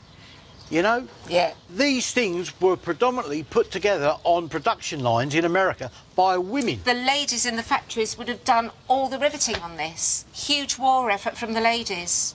I want to put it back in the original colours that it was in the Second World War when it was delivered. And, you know, it's all about, like, paying homage to these guys, because... Well, that's good. I thought you might want to hang it up in the shed. Well, hang on a minute, I've got to tell you. What a cracking idea. And we could have a paratrooper jumping out of it. What a homage and, an honour to be able to do that for the guys that flew this air. Oh, it's a great idea, I really. surprise myself sometimes. Yeah. Listen, honestly, that's a cracking idea. Go to the top of the class. Restored and painted in its D-Day colours, this will be a perfect tribute to the brave men and boys who maintained, piloted and jumped out of this plane. So, let's get started. Nice one. Walked into that, didn't you? Yep. Right, let's get this thing painted. Bruce has acquired a section of fuselage from one of the iconic Dakota planes that actually flew on D-Day, and we're restoring it to what it would have looked like on that day. What colour we got? We got this olive drab colour. If you're choosing a colour for the kitchen, you're not likely to choose olive drab, but for a Dakota it's perfect. The Americans used olive drab in the First World War. It's a mix of black and a browny yellow colour called ochre, and it's exactly how this plane would have looked on D-Day. You can do the messy job. All right. That's not bad coverage, is it? That's pretty good. What do you reckon? Let that coat? That'd do. Yeah. So yeah, we got green in this section here, and this whole section back here will be the black and white stripes, won't it? That's it. The D-Day stripes. To defend D-Day troops from the Luftwaffe, Allied anti-aircraft guns were trained on the skies. But they didn't want to knock out their own planes. So Allied aircraft used in the D-Day operations were painted with large black and white stripes. It didn't work so well the other way, and Allied bombers accidentally killed hundreds of their own troops during the Normandy invasions, including Lieutenant General Leslie McNair, the highest ranking US soldier to be killed in Europe during the entire war.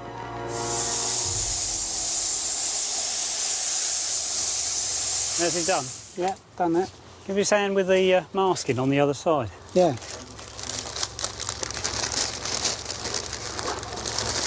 That's turned out really well. That's going to look really good when it's all finished. I think Bruce will be happy with that. Stop. Bruce wants to display his precious piece of a Dakota that dropped fearless paras behind the enemy lines on D-Day. Oh, what's the top? Yeah. Oh, God. I thought I was going to have the roller shutter off then. Yeah. Which means carefully mounting it in the warehouse.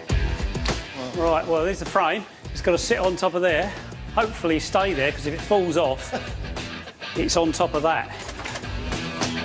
And I'm not at all sure this is going to work. Oh, for Bruce, isn't it? I'll just put that up there. I'll be back in half hour. Yeah. Just pop that up there. Yeah. We've got a frame and a forklift, but this delicate fuselage is 70 years old. Out there? We'll get it nicely lined up, because once we lift it... Yeah, we don't want to be moving around too much. Right, I think that's about ready to lift up, I reckon. OK. Come on. Look at that. What? No, you can see it twisting. Dakotas were lightweight and delicate, and as we're lifting the fuselage up, it's starting to bend. So that snaps inside then, it's going to collapse.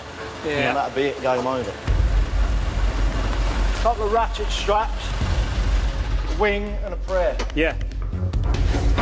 To add support and strength, we're fitting tension straps, like wires on a suspension bridge. And then all we've got to do is hope that them 70-year-old rivets don't pop off. Yeah. This could all go horribly wrong, couldn't it?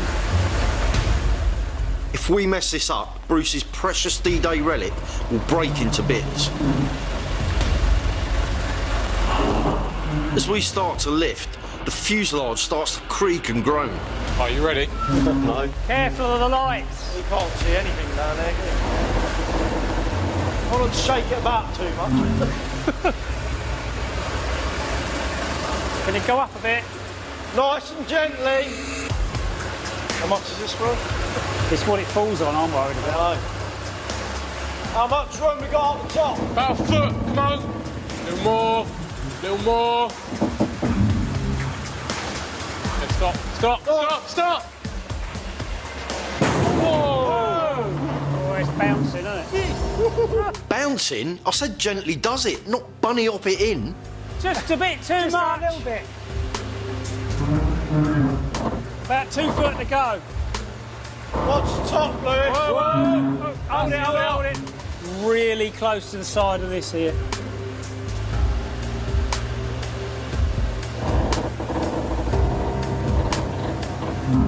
We're very nearly there. Whoa. Does it fit all right? Oh, hang on a minute. I thought we was going round the other way. You're joking. No, it was going to be flying out the doors, wasn't it? No. Only kidding. No, it looks good, very good.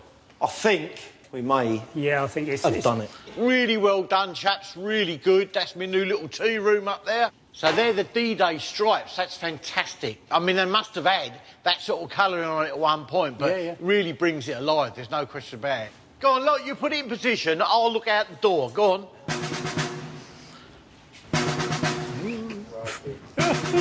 There we go. My own little Dakota. Imagine the people that have leapt out of this door, you know? If only it could talk. I can't believe Ian phoned me earlier on to say that he's going over to Normandy to jump on the anniversary of D-Day out of a Dakota. And did I want to go? 6th of June is the 72nd anniversary of D-Day. The proposed jump is from a Dakota. Ian, an old paramate of mine, has thrown down the gauntlet. This is one jump I can't miss. And I wasn't going to get involved, but to be quite honest here, standing here now, I've got to jump out of one of these for real. Well, you could jump out of it now if you wanted to. Don't worry about that. I will be jumping out of this one. I've got the nicest surprise for you. What it is, it's another little project that you're going to be able to move on. You said we wanted another bike to do. Ta-da! Oh, lovely. Complete DKW NZ350. It's all there, engine, seat, it just needs bolting back together.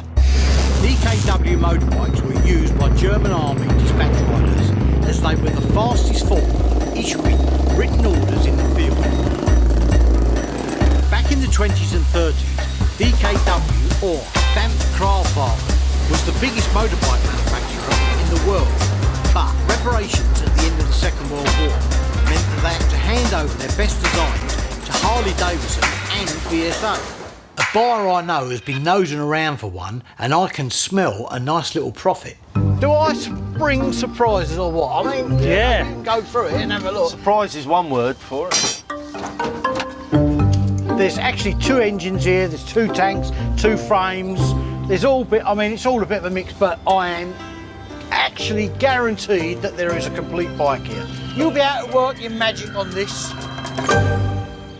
I got all the parts we need for £1,500 from a farmer who salvaged them from the infamous Battle of Falaise in Normandy. Because of the provenance, I reckon I can sell it for 5 times that. But only if the Three Stooges get it looking like it did back in 1944. Look at all them lovely goodies in there, look. Treasure, absolute treasure. Work here is a joy. This lot don't know how lucky they are to have such a generous government. Anyway, my plane's waiting, and I'm expecting to turn this box of rusty bits into something Steve McQueen can escape on by the time I get back. Can you get the tank? Bruce has tasked us to restore a classic World War II German motorbike. When Bruce says restore, what he really means is start from scratch. This is quite bad, isn't it? See what it's like when it's cleaned up. Right. Blasting is tough, dirty, dangerous work. That's why we've asked someone else to do it for us. There's a man who is happy with his job. How could you be happy doing that job? Making so it was blasted out high air. And it removes decades of rust. Step 1, complete. Get them all sprayed up now? Yeah. Step 2, paint the parts before they go rusty again. That's the easy bit. Now we've got to assemble all these parts back into a motorbike. Right.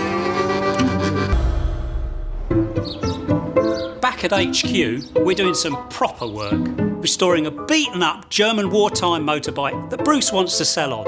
So all we've got to do is just get it together so we can see roughly what we haven't got, what we have got. Yeah. We know there's some parts missing, but we're not sure until we get the thing put together. We decide to start with the biggest bit first. Unusual frame, isn't it? It is, isn't it?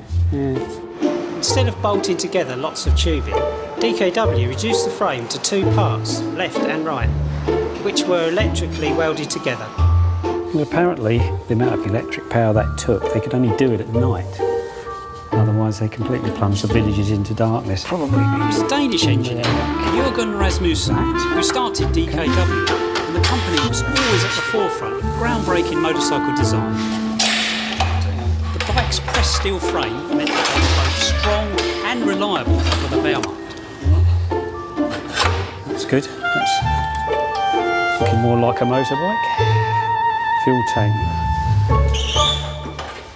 There's an issue here. Because this is a 2-stroke engine, so it runs on a mixture of oil and fuel, what there should be is like a measuring jug in here, small one, which forms part of the lid. Is it just a cup? It's just a cup. It's a way of actually measuring how much oil you need in the fuel, so we need to find one of those. The fuel cap might not seem like much, but Bruce's buyers are all about authenticity. There we go. And this bike needs to be 100% original if he's going to get top dollar for it. Well, we could ring Bruce. Yeah, give it a try. Hello? Hello, Bruce? Yeah, it's me. Yeah, it's Phil. How are you getting on? Yeah, fine. Yeah. We're doing that DKW bike for you. Well, how are you getting on with it? Coming on well. What we need is the, on the fuel cap on the fuel tank, because it's a two-stroke, it has a special cap that incorporates a cup. That's a measuring fault. Right, listen, leave it to me. I know a couple of the other contacts that we've got here that we haven't seen yet. I'll phone Ed and phone around some other people's and see if we can't find one while we're here. Right, okay. See you later. Thanks very much. Bye. Good. Job done. It's okay, I can manage. It's all right. Whenever Bruce gives you a box of bits, he says there's everything here you need to build something. It's never true. There's something missing. The gearbox. Yeah, it's heavy. Quite important, really. It's, We used to have one. I don't know where it got to. Crikey, where'd you start? Oh, do a bit of help here. This is ridiculous. Yes, there we go.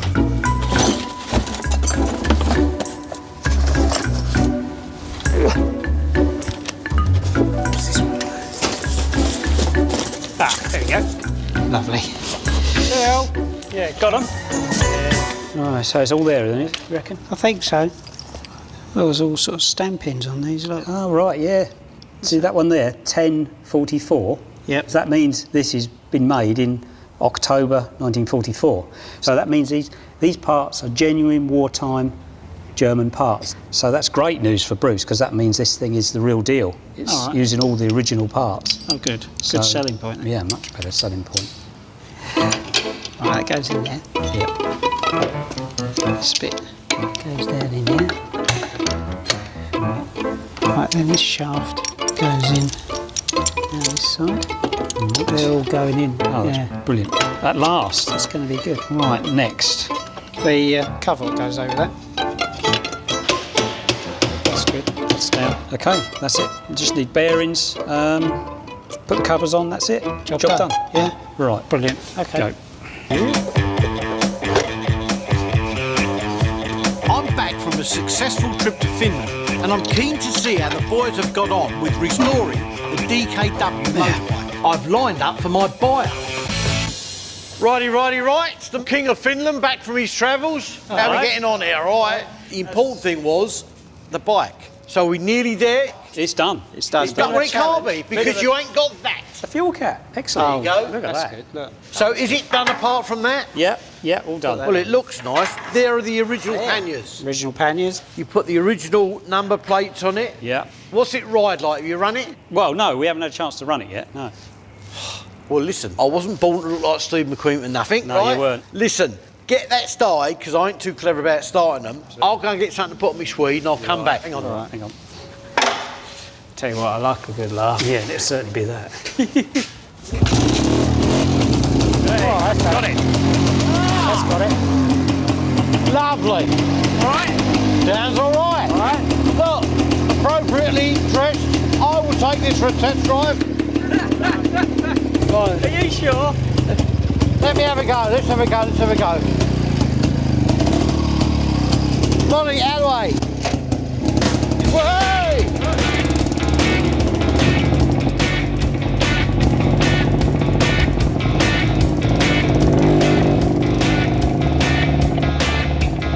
So old Steve McQueen's looking for us to put on a bit of weight, and he Doesn't he?